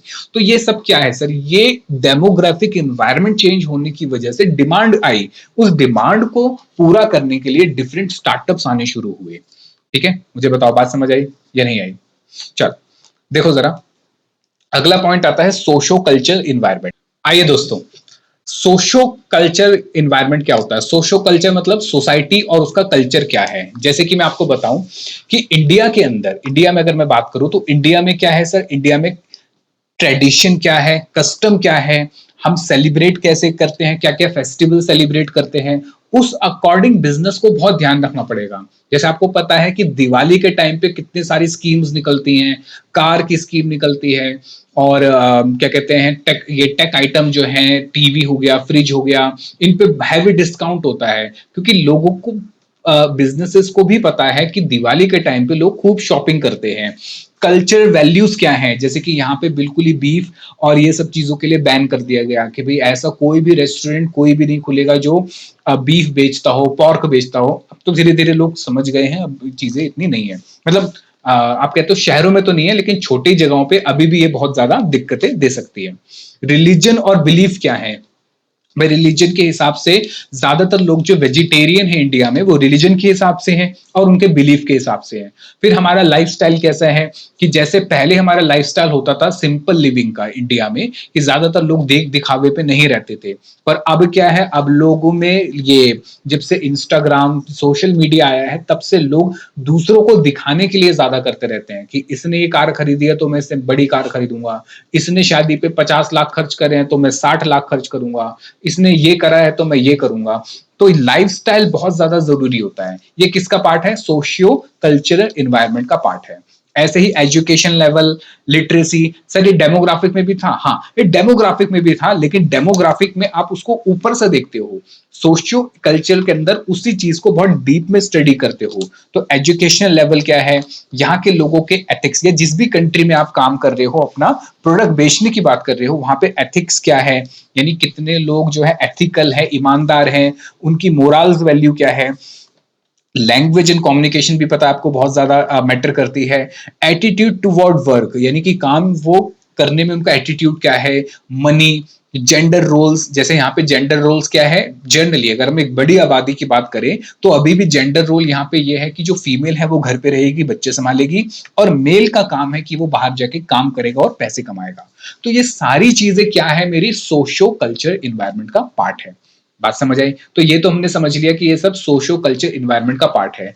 अब इसका इम्पैक्ट क्या पड़ता है बिजनेस पे, देखो सबसे पहले इसको समझते हैं। और it affects how people think, क्योंकि जैसा सोशो कल्चर होगा, जैसा इन्वायरमेंट होगा, उसी से ही लोग सोचना शुरू करेंगे, वैसा ही लोग सोचना शुरू करेंगे। ठीक है, बिहेव वैसा करेंगे, वैसा ही जिएंगे, और अपने डिसीजन भी उनके बेसिस पे ही लेंगे।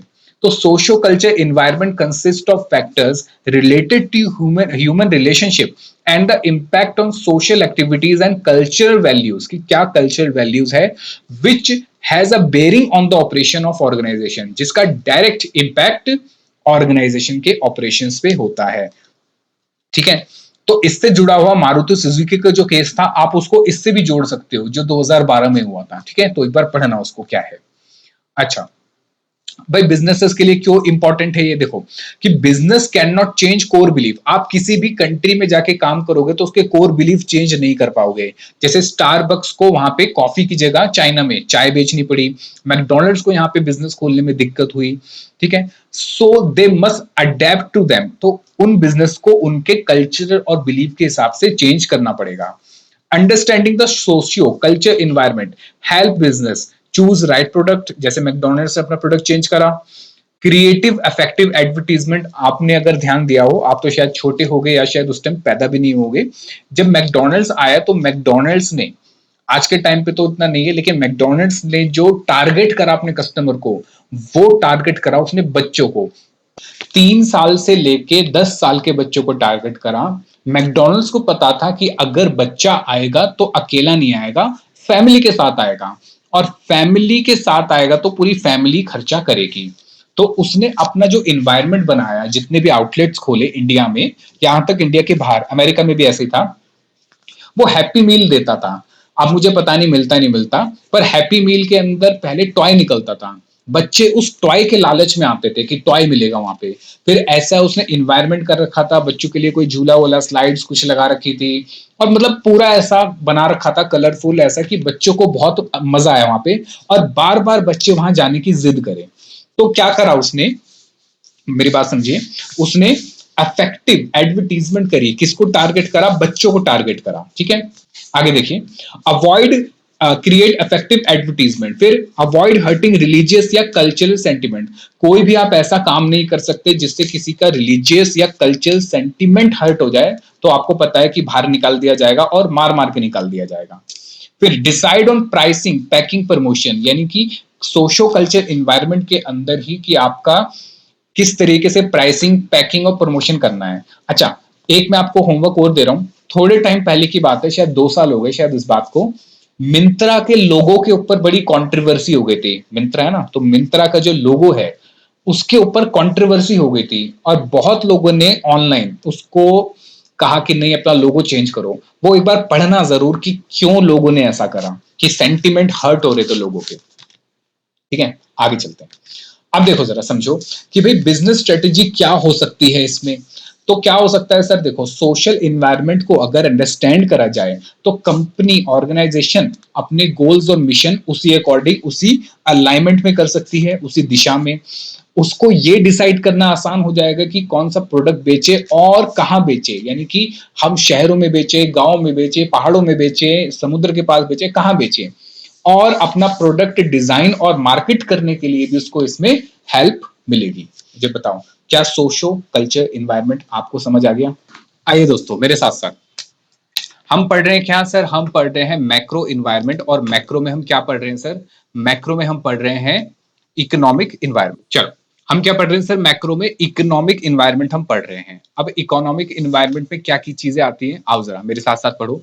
The economic environment means the overall condition of economy. Come on मेरे साथ साथ, overall condition of an economy in which business operates. यानी बिजनेस एक्चुअली इकोनॉमी में ही ऑपरेट करता है, कि क्या लोगों की परचेजिंग पावर है, और उसमें कौन कौन सी चीजें हैं, इन्फ्लेशन है, डिफ्लेशन है, रिसेशन है, क्या इकोनॉमी में हो रहा है। ठीक है, आओ पढ़ो। It includes both regional, national and global economic condition. यानी कि इकोनॉमिक्स भी आपने पढ़ा होगा, माइक्रो लेवल और मैक्रो लेवल। कह रहे इसमें दोनों आती हैं, माइक्रो लेवल भी आता है, मैक्रो भी आता है। यानी रीजनल बेसिस, एक पर्टिकुलर रीजन की इकोनॉमी कैसी है, नेशनल बेसिस की, एक नेशनल की कंट्री की इकोनॉमी कैसी है, और ग्लोबल मतलब वर्ल्ड इकोनॉमी अभी कैसी है।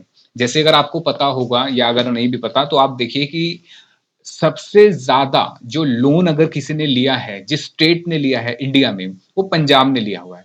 पंजाब इस टाइम पे सबसे ज्यादा लोन ले चुका है। क्यों? क्योंकि सर पंजाब फ्रीबीज बहुत बांटता है, जिस वजह से उसका इतना रेवेन्यू नहीं है।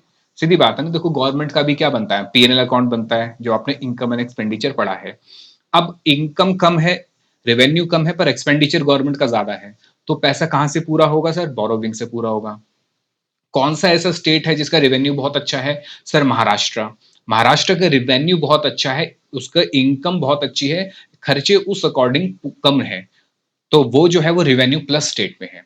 ऐसे ही दिल्ली भी रेवेन्यू प्लस स्टेट में है। पहली बार आम आदमी पार्टी के नेतृत्व में 30 साल में पहली बार जो है दिल्ली जो है वो रेवेन्यू डेफिशिएट में आई। चल, कह रहा it includes both regional, national and global economic conditions. ठीक है, तो क्या क्या आता है सर इसके अंदर? देखो जरा सर, इसके अंदर आता है इट इंक्लूड्स जीडीपी, की जो हम इकोनॉमिक्स में पढ़ते हैं कि ग्रॉस डोमेस्टिक प्रोडक्ट कितना है, overall income of a country, पर कैपिटल इनकम कितनी है, यानी कि average income of a person. ये सब आप पढ़ चुके हो। ठीक है, इन्फ्लेशन, यानी कि जब गुड्स और सर्विसेज के प्राइस बढ़ जाते हैं। इंटरेस्ट रेट क्या है आपको पता है? इंटरेस्ट रेट कौन मॉनिटर करता है या कौन कंट्रोल करता है? सर आरबीआई कंट्रोल करती है। कॉस्ट ऑफ बोरोइंग मनी, जिसमें आपने पढ़ा होगा रेपो रेट और reverse repo rate. Sorry, employment and unemployment, कि कितने लोगों के पास जॉब है, कितने लोगों के पास जॉब्स नहीं है।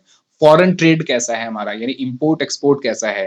कैपिटल मार्केट स्ट्रेंथ कैसी है, स्टॉक मार्केट में कितने लोग पैसा लगाते हैं, कितने नहीं लगाते पॉपुलेशन के। आपको पता है अभी भी इंडिया में बहुत सारे लोग शेयर मार्केट में पैसा लगाने से डरते हैं, और वही यूएस में बहुत सारे लोग जो हैं शेयर मार्केट में पैसा इन्वेस्ट करते हैं। अच्छा, saving and loans, sir India में ज्यादातर लोग सेव करके रखते हैं, तो कितने लोग हैं जो सेविंग्स करते हैं और कितने लोग हैं जो बोरोविंग करते हैं। आज के टाइम पे ट्रेंड चेंज हो रहा है, लोग सेविंग छोड़ के बोरोविंग कर रहे हैं, कह रहे जिंदगी एक ही बार मिली है, जियो चाहे उधार लेके जियो। डिस्पोजेबल इनकम मतलब कि भाई टैक्सेस पे करने के बाद और सेव करने के बाद कितना खर्चा लोग करना चाहते हैं, वो होती है डिस्पोजेबल इनकम। यानी अगर मैं इकोनॉमिक एनवायरनमेंट पढ़ रहा हूं किसी कंट्री की, तो मुझे इकोनॉमिक्स में जितनी मैंने चीजें पढ़ी हैं उस कंट्री के रिगार्डिंग मुझे वो सारी चीजें पता होनी चाहिए। जैसे हम कहते हैं इंडिया जो है बहुत बड़ी मार्केट है, क्योंकि यहाँ पे सबसे ज्यादा यंग पॉपुलेशन है, लेकिन सर यहाँ पे बहुत सारे लोग जो है अनएम्प्लॉयड भी हैं। अनएम्प्लॉयड होने की वजह से क्या है, काम नहीं कर पा रहे। काम नहीं कर पा रहे तो ना तो कोई प्रोडक्ट बना पा रहे हैं, ना कोई सर्विस दे पा रहे हैं, यानी जीडीपी क्या है सर, लो हो गई है। अब जीडीपी लो हो गई है, लोगों के पास पैसा नहीं है, और बड़ी बड़ी कंपनीज आके अपना सामान बेच रही हैं, तो भाई पर कैपिटा इनकम लोगों की कम है, लोगों के पास पैसा नहीं है, तो वो आपका सामान कैसे खरीदेंगी। तो एक ये भी पॉइंट उनको देखना पड़ता है। ठीक है, अच्छा, और क्या है सर इसके अंदर, बिजनेस के ऊपर इसका क्या इंपैक्ट पड़ता है, यानी एक स्ट्रेटेजी बनाते टाइम ये इंपॉर्टेंट क्यों है किसी बिजनेस के लिए, समझो। Come on, the economic environment tells whether economy is well और नॉट। ये बताएगा कि इकोनॉमी आपकी कैसी है, कि इकोनॉमी स्ट्रांग है तो पीपल के लोगों के पास ज्यादा पैसा होगा, जैसे कि डेवलप कंट्रीज हैं उनकी इकोनॉमी स्ट्रांग है, उनके पास इकोनॉमी क्या है, स्ट्रांग है, तो लोगों के पास ज्यादा पैसा है। डेवलप कंट्री जैसे कि चाइना हो गया, कनाडा हो गया, अगर आप वहां पे पर कैपिटा इनकम देखो, तो इंडिया की per capita income I think मेरे ख्याल से $2000 के आसपास है शायद, पर एनम की बात कर रहा हूँ। और वहीं चाइना के अंदर वो मेरे ख्याल से $10,000 के आसपास है, मुझे ढंग से याद नहीं है, लेकिन 4-5 गुना ज्यादा है हमसे। तो वहां के लोगों की परचेजिंग पावर ज्यादा है, तो people have more money to spend, ज्यादा पैसा होगा उनके पास, अगर इकोनॉमी अच्छी होगी तो बिजनेस वहां पे क्या कर सकता है सर, ग्रो करेगा। इफ इकोनॉमी इज वीक तो लोगों के पास क्या है सर, पैसे कम होंगे, कंपनी को लॉसेस हो सकते हैं, और बिजनेस को कॉस्ट कट करनी पड़ेगी, या हो सकता है बंद भी करना पड़ जाए। ठीक है, मुझे बताओ, बात समझ आई। अच्छा, इकोनॉमिक एनवायरनमेंट में और क्या होता है सर, इम्पैक्ट क्या होता है इसका बिजनेस पे। ये हेल्प करता है प्राइसेस सेट करने के लिए, यानी इकोनॉमी कैसी है, लोगों के पास इनकम कितनी है, उस हिसाब से हम प्राइस सेट करते हैं कि इन्फ्लेशन है, डिफ्लेशन है, बैंक रेट क्या है। ठीक है, अच्छा, एक्सपेंड करना है या नहीं करना, कि भाई आप अपना सामान साउथ अफ्रीकन कंट्रीज में बेचना चाहोगे। बहुत सारी कंट्रीज हैं, जैसे सोमालिया है, बहुत ज्यादा गरीबी है वहां पे, और वहां पे लोगों ने क्या करा कि कुछ कंट्रीज ऐसे, जैसे आपने न्यू उसमें भी देखा होगा, यूट्यूब पे, इंस्टाग्राम पे भी, तो वहां पे नोट जो है वो सब्जी मंडी की तरह ऐसे मतलब बिकते हैं। अब वो ऐसा क्यों हो गया कि वहां पे करेंसी की वैल्यू उतनी कम हो गई, क्योंकि करेंसी छापते गए, उतना उनके पास गोल्ड रिजर्व, या मैं कहूं उतना उनके पास किसी चीज के लिए रिजर्व नहीं था, मतलब एक्सपोर्ट करने के लिए, चाहे वो ऑयल हो, चाहे वो गोल्ड हो, चाहे वो कोई और प्रेशियस मेटल हो। एक्चुअल में इकोनॉमी ऐसे ही काम करती है। ठीक है, आप पढ़ना कभी कि अमेरिका जो बैक कर रहा था यूक्रेन को कि रशिया से भिड़ जाओ, हम तुम्हारे पीछे खड़े हैं, अब डोनाल्ड ट्रंप के आते ही ऐसा क्या हुआ, अमेरिका ने मिलियंस ऑफ, बिलियन कहूंगा बल्कि बिलियंस ऑफ डॉलर्स यूक्रेन को क्यों दिए, अमेरिका का क्या इंटरेस्ट है उसमें। आपको एक बार पढ़ना डिटेल में, आपको पता चलेगा कि अमेरिका ऐसा क्यों कर रहा है, और जो भी बिलियंस ऑफ डॉलर्स यूक्रेन को मिले, यूक्रेन ने उसका क्या करा, ये भी आप पढ़ना। तो आपको पता चलेगा कि किस अकॉर्डिंग एथिकल और अनएथिकल बिजनेस करा जाता है अलग अलग कंट्रीज के थ्रू। अच्छा, तो भाई किस कंट्री में हमें एक्सपेंड करना है या नहीं करना, affect the cost of input and raw material. Obvious बात है कि भाई उस कंट्री में क्या इनपुट जो है, इनपुट मतलब मटेरियल, लेबर, या अपने कॉस्टिंग में पड़े होंगे, तो ये इनपुट जो है क्या वहां सस्ते मिलते हैं। ऑब्वियस बात है, डेवलपिंग कंट्रीज में, जैसे कि चाइना हो गया, चाइना तो डेवलप हो चुका है, लेकिन जब वो डेवलपिंग कंट्रीज के लिस्ट में था, तो चाइना के अंदर अभी भी इनपुट जो है, मटेरियल, लेबर, वहां पे भी सस्ती है। फिर और कंट्रीज हो गई जैसे वियतनाम हो गया, थाईलैंड हो गया, इंडिया हो गया, यहाँ पे क्या है, लेबर चीप है, ठीक है। तो एक्सपेंड करने के लिए और हमारे कॉस्ट ऑफ रॉ मटेरियल या इनपुट का इम्पैक्ट किस पे पड़ता है, मतलब कैसे पता चलता है हमें, इकोनॉमिक इन्वायरमेंट को स्टडी करके। हेल्प बिजनेस जज कस्टमर स्पेंडिंग, यानी कि कस्टमर कितना खर्च करना चाहता है ये भी हमें पता चलेगा। Affects decision on investment and saving, ठीक है। मुझे बताओ, बात समझ आई? अच्छा, तो रियल लाइफ एग्जांपल अगर हम समझें कि इकोनॉमिक के रियल लाइफ एग्जांपल क्या होगा, जैसे रिलायंस जियो ने जब एंट्री करी थी टेलीकम्युनिकेशन मार्केट में 2016 में, इंडिया की economic environment at that time featured rapid urbanisation. उस टाइम बहुत सारे लोग गांव से निकल के शहरों में आना शुरू कर दिया था, वैसे तो आ ही रहे थे लेकिन उस टाइम रेट बहुत ज्यादा हो गया था आने का। तो क्या हो गया था, इससे मिडिल क्लास वाले जो है धीरे धीरे ग्रो कर रहे थे एंड इंक्रीजिंग स्मार्टफोन पेनिट्रेशन, और लोगों के पास पैसा आना शुरू हो गया था, जिस वजह से लोग अब छोटे वाले फोन को छोड़ के स्मार्टफोन लेना पसंद कर रहे थे। लेकिन उसमें दिक्कत क्या थी कि सर हाई डेटा कॉस्ट थी, यानी इंटरनेट बहुत ज्यादा महंगा था। अगर आपको याद हो कि आप छोटे हो या आपके पेरेंट्स भी, आपने कभी ऐसा कुछ करा हो कि आपने अपने पेरेंट्स का फोन लिया हो और गलती से इंटरनेट ऑन छोड़ दिया हो, और पहले तो बैलेंस डलवाना पड़ता था, 100 रुपए 200 रुपए, फिर वोडाफोन छोटू रिचार्ज करके लेकर आया था कि 10 रुपए का रिचार्ज भी आप करा सकते हो। तो अब लेट सपोज उन्होंने 200-300 रुपए का रिचार्ज करा के रखा है, कैश बैलेंस रखा हुआ है अपने मोबाइल के लिए, और आपने गलती से इंटरनेट ऑन छोड़ दिया। तो क्या होता था, वो इंटरनेट रातों रात मोबाइल को अपडेट करने में लग जाता था, एप्लीकेशंस अपडेट हो जाती थी। आजकल के टाइम तो हम अपना इंटरनेट ऑफ करते ही नहीं है, वो हमेशा ऑन रहता है, क्योंकि हम कहीं भी जाते हैं जनरली वाईफाई कनेक्ट मिल जाता है हमें। ऑफिस में हो गया, घर में हो गया, किसी रिलेटिव के हो गया। जब हम ट्रैवल करते हैं तो ही हमारा जो नेट है वो ऑन, तब भी ऑन रहता है, लेकिन तब हम मोबाइल का इंटरनेट जो वोडाफोन एयरटेल ये टेलीकम्युनिकेशन है इनका नेटवर्क हम यूज करते हैं, नहीं तो जनरली वाईफाई चलता है। तो अब क्या था, उस टाइम 200-300 रुपए मोबाइल में डले हैं, आपने इंटरनेट ऑन कर दिया और एप्लीकेशंस अपडेट हो गई, मोबाइल अपडेट हो गया, वो सारा पैसा उड़ जाता था। सुबह उठ के पापा फोन मिलाते थे, वो कहता था बैलेंस लो है, आपके पापा चेक करते थे बैलेंस कैसे लो हो गया। फिर आप पापा देखते थे ये क्या इंटरनेट ऑन है, रात को ये फोन चला रहा था, इसमें गेम खेल रहा था, इंटरनेट ऑन कर दिया, और सुबह उठने से पहले ही आपकी धुलाई हो जाती थी, आपको कूट दिया जाता था और आपको समझ नहीं आता था क्यों कूटा जा रहा है, ठीक है। चलो, तो अब क्या हुआ, जियो के आने की वजह से इंटरनेट बहुत ज्यादा सस्ता हो गया, एक्चुअली में फ्री ही हो गया था। तो जब फ्री हो गया तो लोगों को लगा कि भाई जब हमें इंटरनेट फ्री मिल रहा है तो हम अच्छा वाला फोन खरीदे, क्योंकि उस फोन के अंदर हम यूट्यूब चलाएंगे, इंस्टाग्राम तो उस टाइम नहीं था, फेसबुक चलाएंगे और भी एप्लीकेशन हम चलाएंगे, क्योंकि अब क्या है, फ्री मिल रहा है। तो इकोनॉमिक एनवायरनमेंट हमारा उस टाइम चेंज हो रहा था। फ्लिपकार्ट जो है, during India's digital economic boom, क्योंकि Flipkart became a leading player in Indian e commerce. आपको पता है कि फ्लिपकार्ट जो है, एक्चुअली फ्लिपकार्ट ने तो अपने आप को बेच दिया है, उसको वॉलमार्ट ने उसके बहुत सारे शेयर्स खरीद लिए, मेजोरिटी ऑफ शेयर्स वॉलमार्ट के पास है, यूएस कंपनी के पास। फ्लिपकार्ट जब शुरू हुआ था तो मैंने उस टाइम शुरू में फ्लिपकार्ट से सामान मंगाया था, और फ्लिपकार्ट उस टाइम सिर्फ किताबें बेचता था। अब आपको लग रहा है ना कि हाँ फ्लिपकार्ट सारा सामान बेचता था, इलेक्ट्रॉनिक्स और ये सब, नहीं। फ्लिपकार्ट जब आया था तो सिर्फ किताबें बेचता था, और फ्लिपकार्ट शुरू ही हुआ था ऑनलाइन किताबें बेचने के लिए। वो तो धीरे धीरे लोगों को पसंद आने लगा और फ्लिपकार्ट ग्रो कर गया। अब क्या हुआ, जब फ्लिपकार्ट किताबें बेचता था तो उस टाइम 2016 की ही बात होगी, 16 या 15 की बात होगी, बल्कि उससे पहले की ही बात है। उस टाइम क्या था कि लोग बहुत ज्यादा डरते थे पेमेंट करने में ऑनलाइन, क्योंकि ऑनलाइन पेमेंट का सिस्टम था ही नहीं, पेटीएम भी नहीं था उस टाइम पे, फोन पे, यूपीआई था ही नहीं। आप इमेजिन करो ऐसे वर्ल्ड में जहां पे यूपीआई नहीं था आपके पास, और आप इंटरनेट से सामान मंगा रहे हो और ऐसी वेबसाइट से मंगा रहे हो जिसको आप जानते नहीं हो, क्योंकि फ्लिपकार्ट उस टाइम नया नया आया था।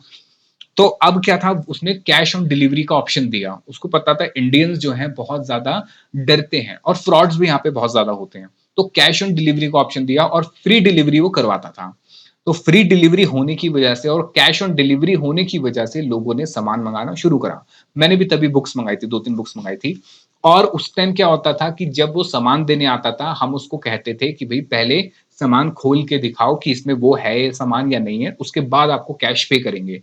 आजकल तो पॉलिसीज बदल गई है। तो वो भी क्या था सर, वो भी डिजिटल मार्केटिंग का क्या हो रहा था, बूम हो रहा था। वेबसाइट्स आ रही थी और भी, फ्लिपकार्ट के साथ साथ स्नैपडील आया, फिर उसके बाद अमेजोन आया, तो अमेजोन ने तो इन सबको पीछे छोड़ दिया था। ऐसे ही मारुति सुजुकी का डोमिनेंस था अफोर्डेबल कार मार्केट में। मारुति 800 लॉन्च करी थी।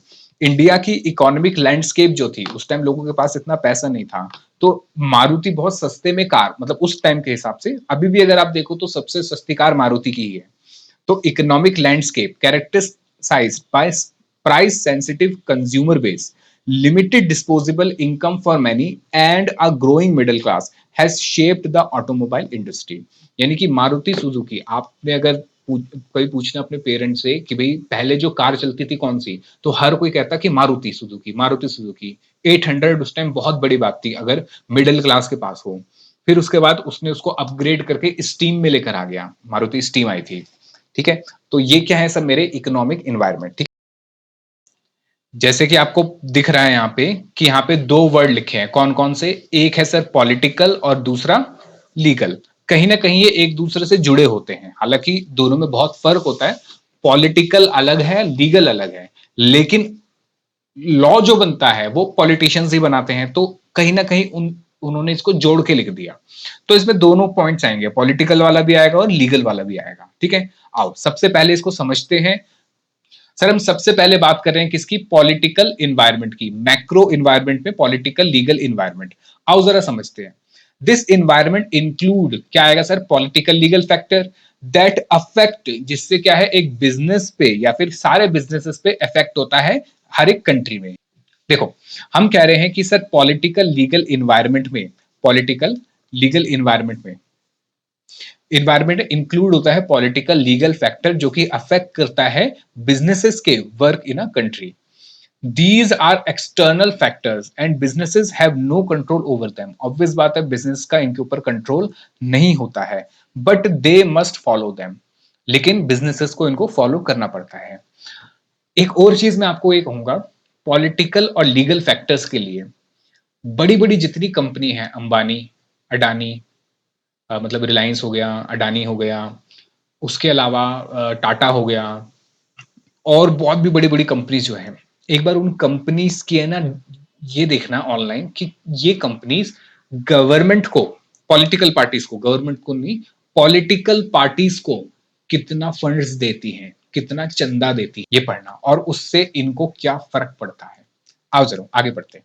इसमें क्या क्या चीजें आती हैं सर, इसमें आती है हमारी गवर्नमेंट की टाइप क्या है, मतलब सर गवर्नमेंट लेफ्टिज है, राइटिज है, सेक्युलर है, रिलीजियस है, कैसी गवर्नमेंट है हमारी। Whether the government support business और कंट्रोल देम स्ट्रिक्टली, यानी गवर्नमेंट बिजनेस बढ़ाना चाहती है कि कैपिटलिस्ट इकोनॉमी रखना चाहती है या फिर सोशलिस्ट रखना चाहती है। तो a democratic government may allow more freedom to person than a script or corrupt one। कि भाई करप्ट होगी तो लोगों को ज्यादा आजादी नहीं मिलेगी, जैसे कि नॉर्थ कोरिया में है, वहां तो बहुत ज्यादा कंट्रोलिंग है। फिर पॉलिटिकल स्टेबिलिटी बहुत ज्यादा जरूरी है। If the government keeps changing, government bar bar change होगी तो क्या होगा, पुरानी गवर्नमेंट ने जो लॉ बना रखे हैं, नई गवर्नमेंट उन लॉज को चेंज करना चाहेगी, अपने अकॉर्डिंग चीजें करेगी, तो इससे बिजनेसेस पे बड़ा इंपैक्ट होता है। एग्जाम्पल, फॉरेन इन्वेस्टर में अवॉइड अनस्टेबल कंट्रीज। अगर पॉलिटिकल पार्टी स्टेबल नहीं होती, पॉलिटिकल जो स्टेबिलिटी नहीं होती, गवर्नमेंट फ्रीक्वेंट चेंज हो रही है, तो इन्वेस्टर्स को बड़ी दिक्कत होती है इसमें। ठीक है, आओ जरा आगे बढ़ते हैं। अब इसका इंपैक्ट क्या आता है बिजनेस के ऊपर। अच्छा, और कौन कौन सी पॉलिसीज है, पहले तो गवर्नमेंट की क्या क्या पॉलिसीज है, ये भी पॉलिटिकल लीगल इन्वायरमेंट में आता है। जैसे कि टैक्सेशन कैसे है हमारे, इंदिरा गांधी जी के टाइम पे 98% टैक्सेस होते थे, 100 रुपए कमाओगे 98 रुपीज गवर्नमेंट ले जाएगी। हमारा फॉरेन ट्रेड कैसा है, इंडस्ट्रियल सपोर्ट बहुत ही बेकार है, बट जैसा भी है एक्सेट्रा। जैसे कि गवर्नमेंट ने रिड्यूस करे थे टैक्सेस स्टार्टअप के लिए, 25% कर दिया था, ताकि न्यू बिजनेस को क्या हो, एनकरेजमेंट मिले। लॉ एंड ऑर्डर कैसा है, कि क्राइम कैसा है, सेफ्टी रेट, सेफ्टी कितनी है, क्राइम रेट क्या है, कैसे लोग लॉ को फॉलो करते हैं। इंडिया में तो खैर नहीं करते हैं, इंडिया में तो सिविक सेंस ही नहीं है लोगों के पास। A peaceful country with strong law enforcement is better for business। इसीलिए बहुत सारे लोग दुबई जाना चाहते हैं, दुबई में बिजनेस करना चाहते हैं। एक तो पॉलिटिकली बहुत स्ट्रांग है, डेवलप कंट्री है, और वहां पे लॉ एंड ऑर्डर अच्छे से फॉलो होता है, और वहां पे बिजनेस करना भी कंपैरेटिवली इजी है। ठीक है, चलो आगे देखो, जैसे कि लॉ एंड ऑर्डर की भी सेफ्टी, क्राइम रेट ये कैसा है। एक पीसफुल कंट्री है जहां पे स्ट्रॉन्ग लॉ एनफोर्समेंट होता है, वो बिजनेसेस के लिए हमेशा एक अच्छी चॉइस होती है। ठीक है, चल अब क्या इसका इम्पैक्ट पड़ता है बिजनेस पे और बिजनेस के लिए इंपॉर्टेंट क्यों है। कौन मेरे साथ साथ, बिजनेस को क्या करने पड़ते हैं सर, किसी भी कंट्री में जाके उनके रूल्स और लॉ फॉलो करने पड़ते हैं। तो अगर एक पॉलिटिकल लीगल इन्वायरमेंट अच्छा है, स्टेबल है, जहां पे बिजनेसेस को फेयर लॉ बनाए हुए हैं, वहां पे बिजनेस जो है कॉन्फिडेंस से और फेयर होके अपना काम कर सकता है। कंपनी में stay updated with new rules, जैसे जैसे नए लॉ बन रहे हैं कंपनी उस अकॉर्डिंग अपडेट रहेगी, और जो भी चेंजेस हो रहे हैं उनके अकॉर्डिंग भी अपडेट रहेगी। इफ गवर्नमेंट इंक्रीजेस टैक्सेस और duties, it can increase the cost of companies.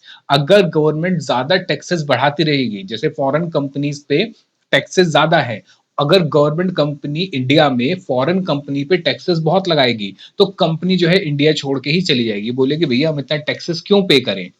अच्छा, जैसे कि पतंजलि आयुर्वेद बूस्ट हुआ था government promotion of Ayurveda, government जब आयुर्वेदा प्रमोट कर रहा था तो उसमें पतंजलि ने भी अपने आप को प्रमोट करना शुरू करा। ठीक है, जैसे कि इंडियन गवर्नमेंट ने सपोर्ट करा आयुर्वेद को और ट्रेडिशनल प्रैक्टिसेस मेडिसिन को, जैसे कि योगा को, specially after the formation of ministry of Ayush. Ministry of Ayush बना, ये मोदी गवर्नमेंट के अंडर ही बना था। Policies promoting make in India, स्वदेशी प्रोडक्ट एंड सेल्फ रिलायंट यानी आत्मनिर्भर भारत, ये सब क्या है हमारे पॉलिटिकल इन्वायरमेंट के ऊपर है। Amazon ने एक और एग्जांपल है, Amazon navigation of e commerce regulation. तो इंडिया ने political legal framework particularly FDI के अंदर लगाया, पॉलिसी बनाई, रिस्ट्रिक्ट करा फॉरेन ई कॉमर्स को from operating an inventory based model, कि आप इन्वेंट्री बेस्ड मॉडल नहीं बना सकते, requiring them to function at market places instead.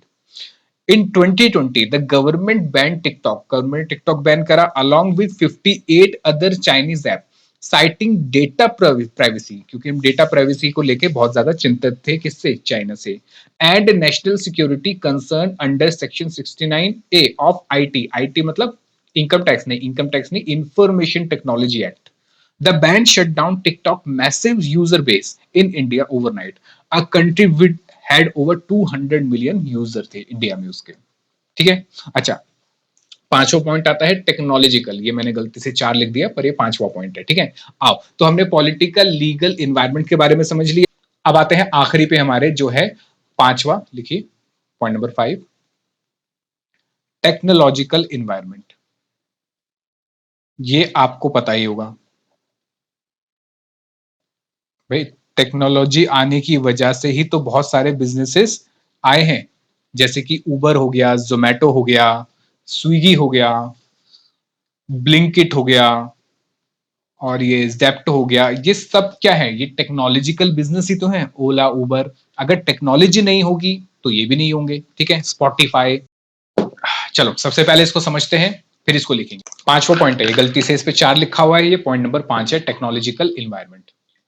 अब मुझे बताओ, टेक्नोलॉजिकल इन्वायरमेंट मुझे नहीं लगता कि मुझे आपको समझाने की जरूरत है, क्योंकि आप जो हो जनरेशन जी वाले, ये टेक्नोलॉजिकल इन्वायरमेंट में ही पैदा हुए हैं। शुरू से आपने मोबाइल फोन देखा है, शुरू से आपने इंटरनेट देखा है, शुरू से आपने desktop, laptop, tablets, application, operating system, ये सारे वर्ड्स के साथ आप फेमिलियर हो।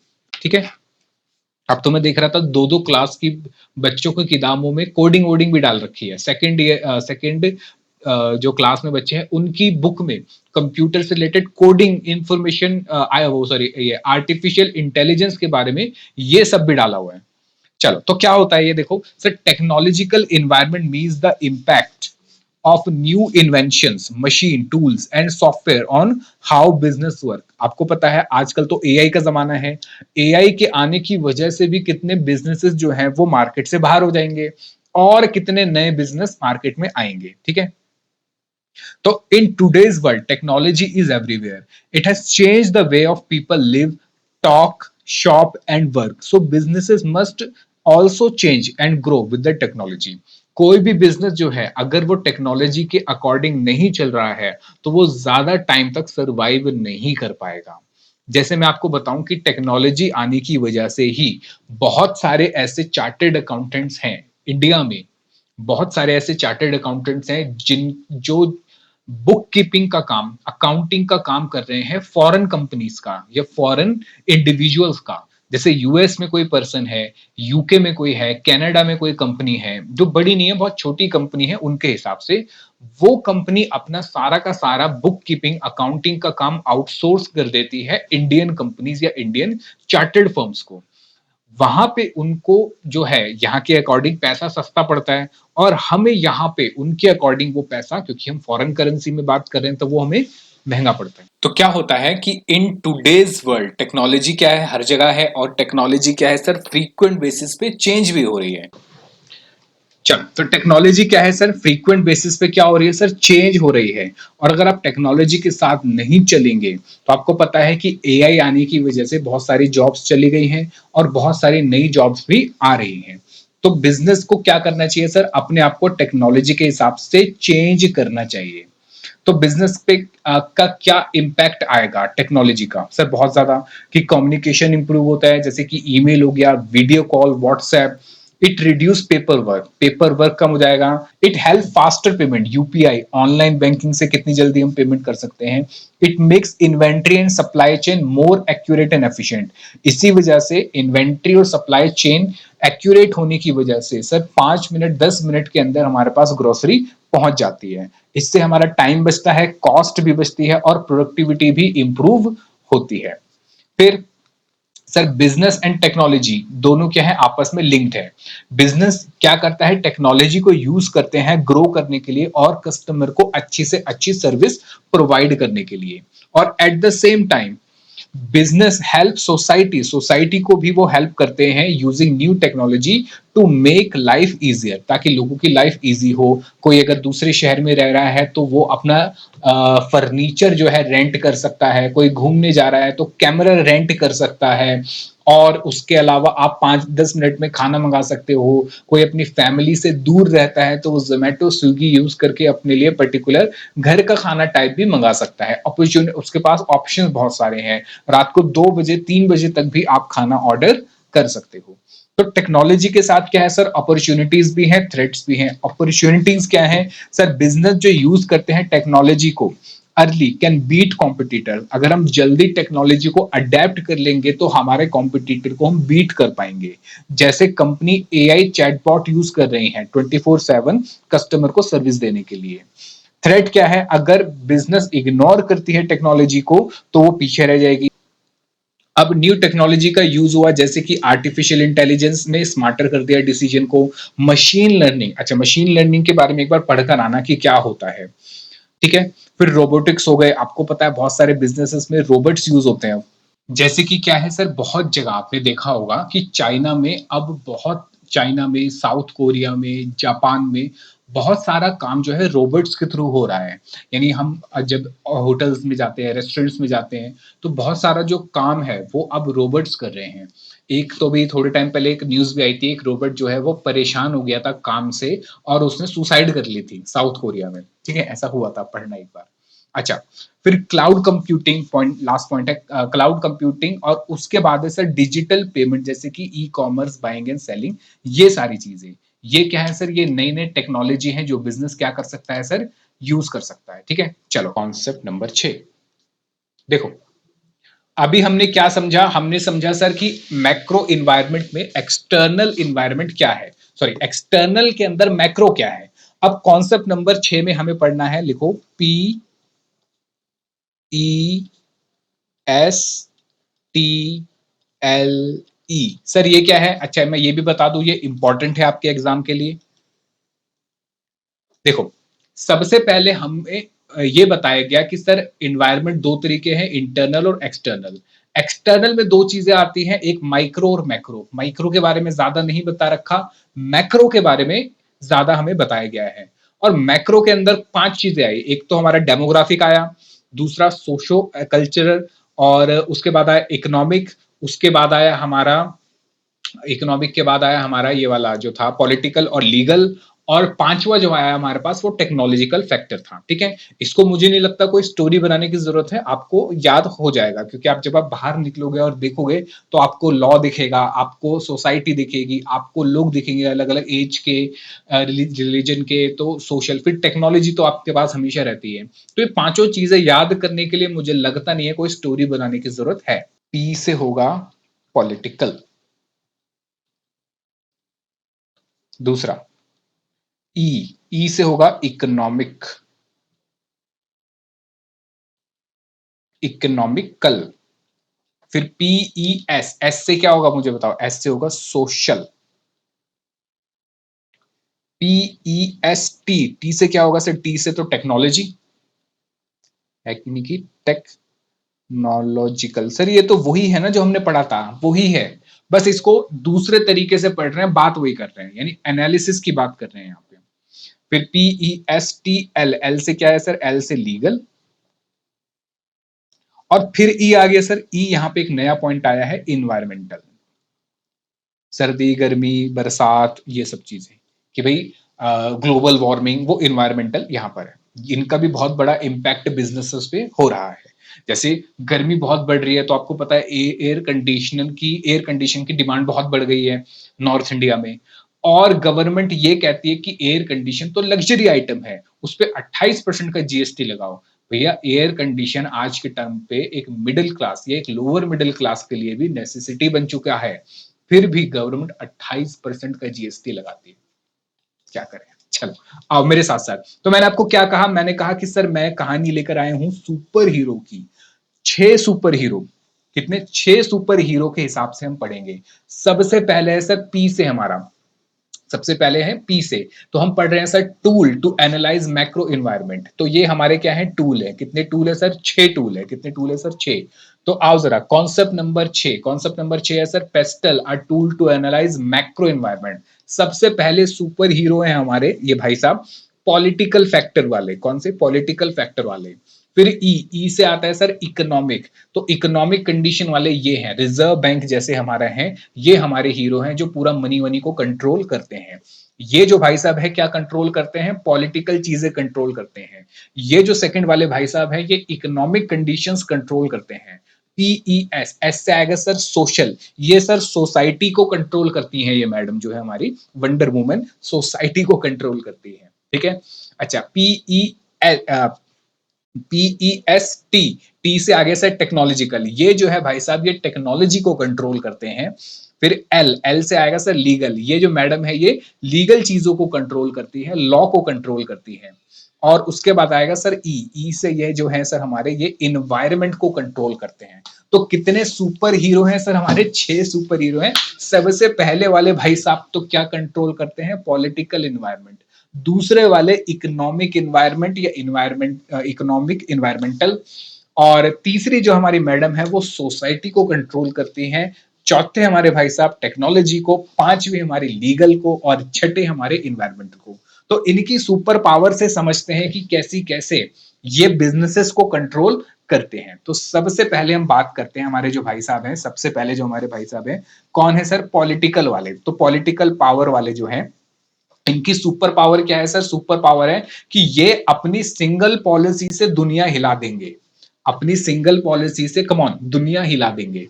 तो इन्होंने क्या करा, सुपर पावर है सर ये, कंट्रोल करते हैं लॉ को, गवर्नमेंट रूल को, और ग्लोबल पॉलिटिक्स को कंट्रोल करते हैं। ये इनकी सुपर पावर है। अपने यहाँ पे चीजों में फेरबदल करके ये ग्लोबल पॉलिटिक्स को कंट्रोल कर सकते हैं। जैसे एग्जांपल, डोनाल्ड ट्रम्प ने इम्पोज करे टैरिफ चाइनीज गुड्स पे during his presidency, it triggered a global trade war. यानी ये एक मैक्रो इन्वायरमेंट का क्या है, फैक्टर है। तो हम पॉलिटिकल पावर या पॉलिटिकल इन्वायरमेंटल इन्वायरमेंट को स्टडी करके हम ये देख सकते हैं कि बिजनेस पे उसका क्या इंपैक्ट आएगा। ठीक है, आगे जरा समझते हैं।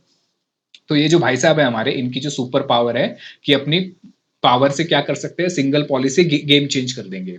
तो US electronics companies that relied on Chinese component, क्योंकि कंपोनेंट जो है यूएस के, एप्पल के, बड़ी बड़ी जो इलेक्ट्रॉनिक कंपनीज है यूएस में, उनके जो कंपोनेंट है बनते तो चाइना में है।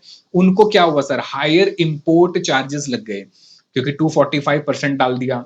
विच either reduces their profit, obvious बात है कॉस्ट बढ़ेगी तो प्रॉफिट कम हो जाएगा, या उनको प्राइस बढ़ाना पड़ेगा।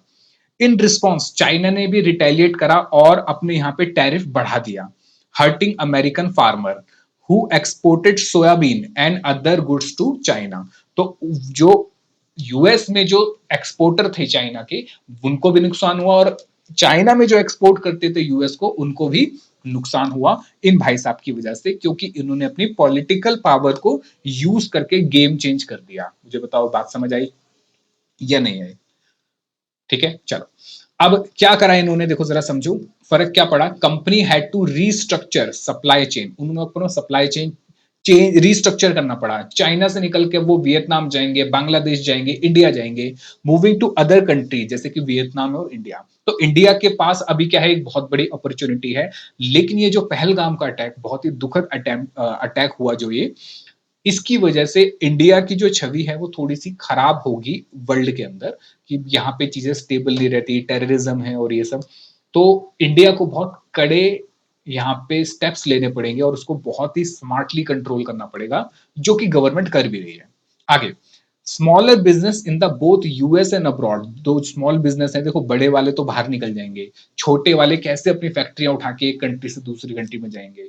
तो चाइना में भी जो स्मॉल मैन्युफैक्चर हैं और जो यूएस में भी हैं, उन दोनों को ही उनकी कॉस्ट बढ़ेगी या उनका प्रॉफिट कम होगा। It highlighted how political decision in one country can ripple through global market. इससे हमें पता चलता है कि एक पॉलिटिकल डिसीजन से पूरे वर्ल्ड पे क्या इंपैक्ट होता है, अगर आपकी कंट्री इतनी ताकतवर है कि अपने यहां चेंज करके आप पूरे वर्ल्ड पे इंपैक्ट डाल सकते हो। जैसे लेट सपोज कोई छोटी कंट्री है, साउथ अमेरिका, सॉरी साउथ, ये अफ्रीका की कोई कंट्री है या यूरोप की कोई छोटी कंट्री है, जो अपने यहाँ पे टैरिफ या चेंज करे तो उसका ग्लोबली इतना इंपैक्ट नहीं आएगा।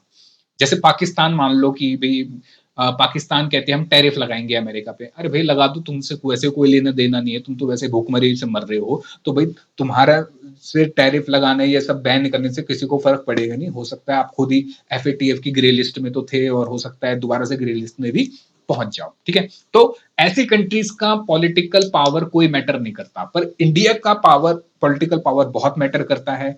जापान का करता है, यूएस का करता है, और कनाडा का करता है, ऑस्ट्रेलिया का, ये जो जितनी बड़ी बड़ी डेवलप कंट्रीज है और जिनकी एक पावर है ग्लोबली, उनका बहुत इंपैक्ट पड़ता है, ठीक है। आओ चलो आगे देखो, आगे देखो। ई, ठीक है, तो पहला हो गया पॉलिटिकल, दूसरा ई। ई में हमारा सुपर हीरो कौन था सर? ई में हमारे सुपर हीरो तो जो इकोनॉमी को कंट्रोल करते हैं, ये भाई साहब हमारे रिजर्व बैंक के। इनकी पावर क्या है सर? देखो ये क्या कह रहे हैं, कह रहे हैं बूम और bust, I control your cost. ये कॉस्ट को कंट्रोल करते हैं। कैसी सुपर पावर है सर इनकी? सर इंटरेस्ट रेट को कंट्रोल करते हैं, जिससे इन्फ्लेशन, डिफ्लेशन, रिसेशन, इन सब को कंट्रोल करते हैं। कि जब इनको लगता है लोगों के पास पैसा ज्यादा आ गया, कंट्री में लोग ज्यादा खरीद रहे हैं, इसका मतलब चीजों के दाम बढ़ सकते हैं क्योंकि डिमांड हो गई, तो ये इंटरेस्ट रेट को बढ़ा देंगे। जैसे ही इंटरेस्ट रेट बढ़ेगा तो बैंक वाले भी क्या करेंगे, अपना रेट बढ़ाएंगे, जिस वजह से उधारी जो है, बैंक से लोन लेना महंगा हो जाएगा। और बैंक से लोन लेना महंगा हो जाएगा तो लोग क्या करेंगे, लोग जो है ज्यादा पैसा अपना सेव करके रखेंगे, फिर जिस वजह से लोग खर्चा कम करेंगे। तो ऐसे क्या करता है सर, रिजर्व बैंक कंट्रोल करता है, come on, reserve bank control करता है इकोनॉमिक फोर्सेस को। तो ये हमारे जो सुपर हीरो हैं इकोनॉमिक एनफोर्सर वाले, मनी मास्टर नाम है इनका, क्या नाम है, मनी मास्टर। ये इनकी सुपर पावर है, कंट्रोल करते हैं इंटरेस्ट रेट को, इन्फ्लेशन को, इनकम लेवल और इकोनॉमिक ग्रोथ को। ठीक है, अब क्या है इनका सर, व्हेन मनी मास्टर, ये जो मनी मास्टर है, increases interest rate, it becomes harder for business to get loan. Businesses को लोन मुश्किल से मिलेगा, या मैं कहूं लोन महंगा हो जाएगा, जिस वजह से उनको अपना प्राइस बढ़ाना पड़ेगा। जैसे कि sir monetary policy to global inflation, जब ग्लोबल इन्फ्लेशन होता है तो आपने देखा होगा कि जब इन्फ्लेशन की कंडीशन आती है ग्लोबली, तो इंडिया की जो रिजर्व बैंक की पॉलिसी इतनी स्ट्रांग है, हमारी मॉनेटरी पॉलिसीज इतनी स्ट्रांग है कि हमारे पे उसका इंपैक्ट बहुत कम होता है। बाकी कंट्रीज पे बहुत ज्यादा होता है, हमारे ऊपर बहुत कम होता है। फिर क्या लिखा है, due to Russia Ukraine war global oil and food prices बढ़ गए थे। बिल्कुल, this cause inflation to rise sharply, इससे इन्फ्लेशन बढ़ी, बिल्कुल सर इन्फ्लेशन बढ़ी, क्योंकि हमारा इंडिया में क्या है सर, बहुत ज्यादा जो फॉरेन रिजर्व जाता है वो तेल खरीदने में चला जाता है, और उनकी लड़ाई की वजह से रशिया से जो हमें सस्ता ऑयल मिलता था वो नहीं मिल पाया, जिस वजह से ग्लोबली या इंडिया लेवल पे भी इन्फ्लेशन बढ़ा, लेकिन इतना ज्यादा नहीं बढ़ा, लेकिन यूरोप और बाकी कंट्रीज में बहुत ज्यादा बढ़ा। Affecting cost of living, RBI ने क्या डिसीजन लिया, आरबीआई ने उस टाइम रेपो रेट जो था मल्टीपल टाइम्स इन 2012 एंड 2023 4% से 6.5% करा। अब ये रेपो रेट क्या होता है ये आपको पता होना चाहिए, टू कंट्रोल इन्फ्लेशन। तो ये तो कौन है सर, हमारा मनी मास्टर। तो इकोनॉमिक एनफोर्सर जो मनी मास्टर कैसे कंट्रोल करता है बिजनेस को, सर लोकल लोन्स जो है वो क्या होंगे, महंगे हो जाएंगे, जिससे क्या है सर, कार घर ये सब चीजें महंगी हो जाएंगी, तो लोग खरीदना कम कर देंगे, यानी लोगों के पास पैसा है लेकिन अब लोग खरीद कम कर रहे हैं क्योंकि महंगा हो गया, तो ऑटोमेटिकली डिमांड कम हुई, डिमांड कम हुई तो उसकी सप्लाई बढ़ रही है तो प्राइसेस विल फॉल, तो इन्फ्लेशन कंट्रोल हो जाएगी। Real estate and auto sector slow down due to reducing borrowing, कारें महंगी हो जाएंगी, घर महंगा होगा, तो ऑटोमेटिकली लोग कार कम खरीदेंगे, घर कम खरीदेंगे, इन्वेस्टमेंट भी उनमें कम करेंगे। सेविंग रिटर्न इंप्रूव्ड, और उससे क्या है, लोग फिर खर्चा कम करेंगे तो सेविंग्स करेंगे, सेविंग्स करेंगे तो सेविंग पे मिलने वाला ब्याज बढ़ेगा, जिससे क्या होगा, रिजल्ट ग्रोथ स्लो हो जाएगी स्लाइटली, और इन्फ्लेशन कंट्रोल हो जाएगा 2024 तक, ऐसे करा गया। मुझे बताओ बात समझ आई। तीसरी जो हमारी महिला है, जो हमारी देवी जी हैं, ये किसको कंट्रोल करती हैं सर, सोसाइटी को कंट्रोल करती है, और इनका जो पावर है, इनका नाम है ट्रेंडेला, क्या नाम है, ट्रेंडेला, सोशल शिफ्टर है ये, यानी कि ये क्या कह रही हैं, ट्रेंड आर माय वेपन, कह रही हम ट्रेंड पे चलते हैं, कल्चर इज माय शील्ड। तो इनकी सुपर पावर क्या है जरा समझो, knows that knows what people want, ये कहते हैं कि जो जनता को चाहिए हम उनको दे देंगे, how they live and what they believe. Example, जैसे कि ड्यूरिंग फेस्टिवल लाइक दिवाली, अब ये क्या है सर, सोशल शिफ्टर या सोशल फैक्टर जो हमने पहले पढ़ा था, भाई सोसाइटी के अंदर लोग कैसे रिलीजन है, कैसी सोच है, तो दिवाली पे आपको पता होगा लोग ज्यादा शॉपिंग करते हैं कपड़ों की, गिफ्ट की, तो इसमें क्या है, बिजनेसेस भी अलग अलग क्या देते हैं सर, अपने अलग अलग डिस्काउंट देते हैं, ऑफर निकालते हैं, तो ये क्या है सर, ये इंडिया में ही चलता है, तो ये सोशल फैक्टर है अफेक्टिंग कंज्यूमर बिहेवियर, और बिजनेस इसके रिगार्डिंग क्या करते हैं, अपनी स्ट्रेटेजी बनाते हैं। ठीक है, तो ये जो देवी जी हैं और क्या करती हैं, over the past decade there has been a growing awareness of health and fitness, बिल्कुल सर, सोसाइटी में हेल्थ एंड फिटनेस की बहुत बात हो रही है among Indian consumer, especially post, आगे कुछ होगा इसमें, चलो कोई नहीं। फिर कह रहा है कि इम्पैक्ट बिजनेसेस पे क्या इम्पैक्ट आएगा, देखो फूड इंडस्ट्री शिफ्ट हुई, राइज हुआ डिमांड में किसका, ऑर्गेनिक, लोग कह रहे हैं अब हमें ऑर्गेनिक घी चाहिए, ऑर्गेनिक प्लांट बेस्ड प्रोडक्ट चाहिए, शुगर फ्री बेवरेजेस चाहिए हमें, ब्रांड जैसे कि पतंजलि, डाबर, टाटा, ये जो है ये सब क्या करने लगे सर, इन्होंने कैपिटलाइज करा, उन्होंने देखा सोसाइटी में इसकी डिमांड है और उस अकॉर्डिंग प्रोडक्ट निकालना शुरू करा। ऐसे और बहुत सारे, जैसे कि ऋतिक रोशन का ब्रांड आया, फिट आया, कल्ट फिट करके आया, और भी बहुत सारे आए कि प्रोटीन खाओ, ये खाओ, और बहुत सारी चीजें, जैसे कि अभी अमूल ने भी निकाला है रिसेंटली, समोसा निकाला है, और पता नहीं दो तीन चीजें जिसमें प्रोटीन वाली चीजें डाली है उसने, तो फिटनेस बूम हुआ, सर्ज हुआ जिम्स में, जिम की मेंबरशिप बढ़ी, yoga apps and home workout equipment ये सारे लोगों ने बहुत खरीदे। पैकेज फूड जैसे कि नेस्ले, आईटीसी, और इन्होंने भी क्या करा, हेल्दी वर्जन लॉन्च करने शुरू करे अपने प्रोडक्ट्स के लिए, जैसे कि बेक स्नैक, मिलेट्स, मूसली, ये सब चीजें ज्यादा लोगों ने खरीदनी शुरू करी। अच्छा, चौथे भाई साहब कौन है हमारे सर, चौथे भाई साहब है टी, टी से है टेक्नो टाइटन, इनका नाम है एलरॉन मैन, क्या नाम है इनका, एलरॉन मैन। ये क्या कहते हैं अपग्रेड हो जाओ नहीं तो आउटडेट हो जाओगे। इनकी सुपर पावर क्या है, ये सर ब्रिंग लेकर आते हैं नई technology, automation, innovation and future tools. तो अब ये क्या कह रहे हैं कि भाई एआई जो है ट्रांसफॉर्म कर रहा है बिजनेसेस को, ऑब्वियस बात है एआई बिजनेस को ट्रांसफॉर्म कर रहा है by enabling faster decisions, automating task, faster decision हो रहा है, टास्क ऑटोमेट हो रहा है, cutting cost and creating personalise customer experience, क्योंकि अब बहुत सारी जगहों पे अब उन्होंने एआई के चैट बॉक्स को लगा दिया है, यहां तक कि एआई के जो वॉइस रिसीवर है, जो कस्टमर सर्विस प्रोवाइडर है, कस्टमर को जो आईवीआर पे सर्विसेज देते हैं, वो भी अब एआई को बैठा दिया गया है, जो बिल्कुल ह्यूमन लाइक इंटरेक्शन करता है। अब एआई 24 घंटे काम करेगा, सातों दिन काम करेगा और उसको तनख्वाह भी नहीं देनी। कितनी मजे की बात है। तो कॉस्ट कम हो जाएगी। It helps company plan smarter, work more efficiently and stay ahead of competition. ठीक है। जैसे कि सर, जैसे कि देखो, ओल्ड बिजनेस स्ट्रेटेजी, जियो आने से पहले जो टेलीकॉम कंपनी थी, अच्छा, Airtel, Vodafone, focus on voice calling revenue, वो सिर्फ वॉइस कॉलिंग पे कि इतना रिचार्ज करा लो और ये सब पे था, या मैसेजेस के, ये सब चीजें थी। अच्छा, मैं आपसे एक चीज और पूछता हूँ, थोड़ा सा एक बार पढ़ना। जियो से पहले एक कंपनी आई थी, जियो से पहले एक कंपनी आई थी जिसने बहुत सस्ता इंटरनेट देना शुरू करा था, जो वोडाफोन, एयरटेल, इनके साथ कंपीट भी करा था उसने। तो वो कौन सी कंपनी थी, एक बार आप रिसर्च करना। जियो से पहले आई थी, जिसने एक तरह से रेवोल्यूशन इंटरनेट का वहीं से शुरू हुआ था, एक कंपनी आई थी। चलो आगे बढ़ते हैं।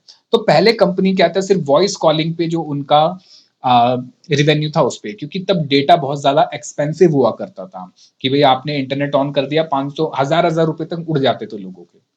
एंड लिमिटेड इंफ्रास्ट्रक्चर, क्योंकि उस टाइम 3G था नहीं, 2G चलता था, was not designed for high speed internet demand. फिर क्या हुआ सर, जियो के आने के बाद जियो ने सीधा आते क्या करा, 4G लॉन्च करा, कि भाई फ्री वॉइस कॉल दे दिया, cheap data. This tech disruption forces rival, उन्होंने क्या करा भाई, अपना डेटा प्लान चेंज करा, प्राइसेस कम करे, और उन्होंने भी 4G 3G इन सब पे आने की, मतलब 3G से फिर 4G पे आने के लिए उन्होंने भी सब काम करा।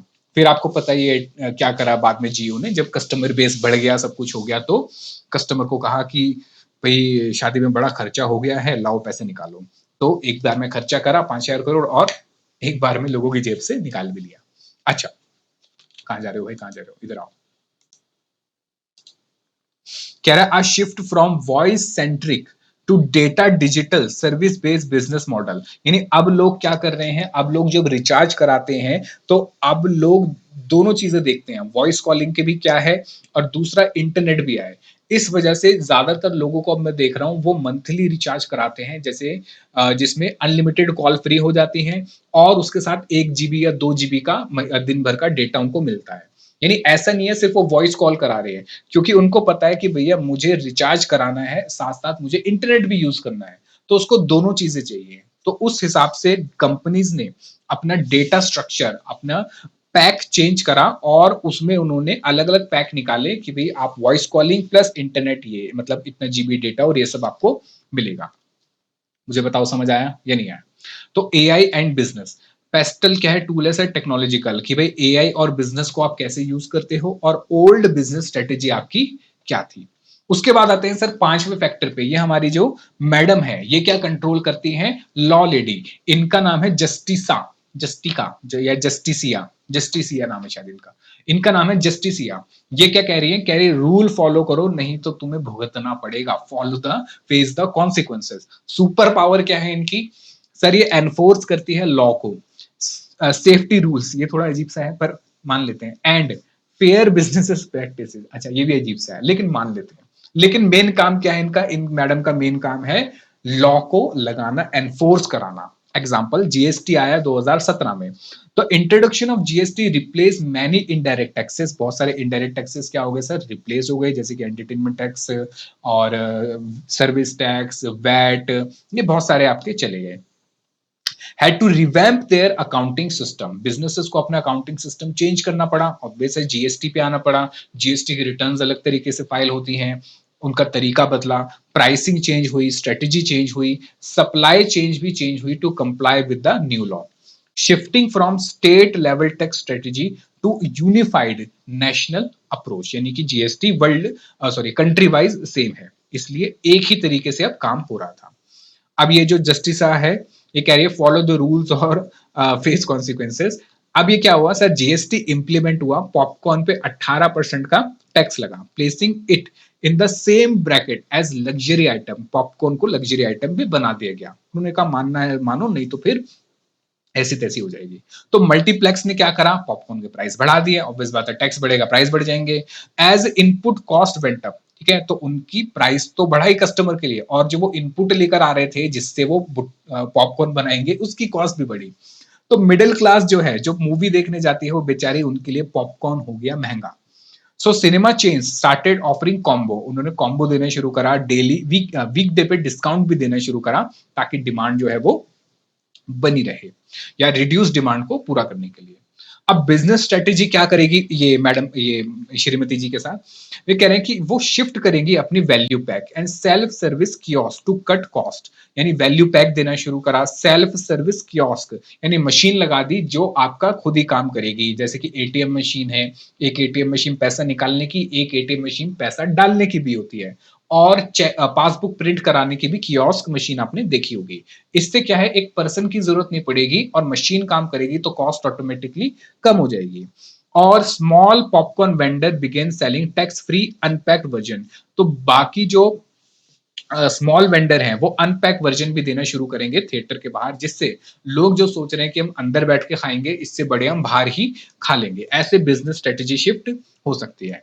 पांचवे जो छठे जो हमारे भाई साहब है आखिरी, ये है हमारे भाई साहब जिनका नाम है ग्रीन फैंटम। क्या नाम है? Green Phantom. और ये इको गार्डियन है, यानी यहाँ पे ये मेनली अर्थ की एनवायरमेंट की बात कर रहे हैं। पढ़ो जरा क्या लिखा है। The earth is my mission, क्या कह रहे हैं, अर्थ मेरा मिशन है, ग्रीन इज माई विजन। इनकी सुपर पावर है प्रोटेक्ट करना नेचर को, fights pollution and promotes climate awareness. ठीक है, अब जरा समझो इसका इंपैक्ट क्या पड़ रहा है। Due to increase in pollution and climate change, आपको पता है दिल्ली में बहुत ज्यादा पोल्यूशन हो गया है, क्लाइमेट चेंज हो रहा है, गर्मी बहुत ज्यादा पड़ती है, सर्दी पड़ती है तो बहुत ज्यादा पड़ती है, बारिश होती है तो बहुत ज्यादा हो जाती है। तो इससे क्या हुआ, दिल्ली ने बैन कर दिया, ठीक है, डीजल जनरेटेड, और रिस्ट्रिक्ट कर दिया कंस्ट्रक्शन एक्टिविटीज को during high smog period. Construction ban कर दी, डीजल जनरेटर बैन कर दिए। इसका इम्पैक्ट क्या आया सर, कंस्ट्रक्शन कंपनी को रीशेड्यूल करने पड़े अपने प्रोजेक्ट, यानी उन्होंने जो पहले प्रॉमिस किए हुए थे कि भाई 2 साल में बना के दे देंगे, तो उनके प्रोजेक्ट रीशेड्यूल हुए। इन्वेस्ट करा ग्रीनर इक्विपमेंट्स के अंदर, यानी वो इक्विपमेंट्स यूज करे जिसमें डीजल ना लगता हो, जो बिजली से चलता हो, जिससे पोल्यूशन कम हो, और एडजस्ट करा timelines affecting cost and planning. ठीक है, अच्छा, और क्या हुआ सर इन्वायरमेंट का? चलिए मुझे बताओ, आपको क्या सारी बातें समझ आई? क्या आपको ये 6 के 6 हीरो याद हो गए? कौन कौन से थे हमारे? PESTLE, ये हमारे जो 6 हीरो थे, क्या आपको इनकी बातें समझ आई? चलो, तो एक काम करते हैं, आज के लिए इतना ही रखते हैं। तो आज की क्लास यही इतनी रखते हैं। बहुत अच्छा लगा, बहुत मजा आया, मुझे पढ़ा के आपको बहुत मजा आया, होप सो आपको पढ़ के भी बहुत मजा आया होगा। ठीक है, चलो, तो इसी के साथ मैं आपसे विदा लेता हूँ। अगली क्लास में मिलेंगे, और अगली क्लास में कोशिश करेंगे चैप्टर की और भी चीजें हम कंप्लीट कर लें। तब तक के लिए पढ़ते रहिए, खुश रहिए, लाइफ को एंजॉय करिए, अच्छे काम करिए, और एंजॉय करिए, और क्या है। ठीक है, चलो, मिलता हूँ आपसे अगली क्लास में। तब तक के लिए बाय बाय, टेक केयर और जय हिंद।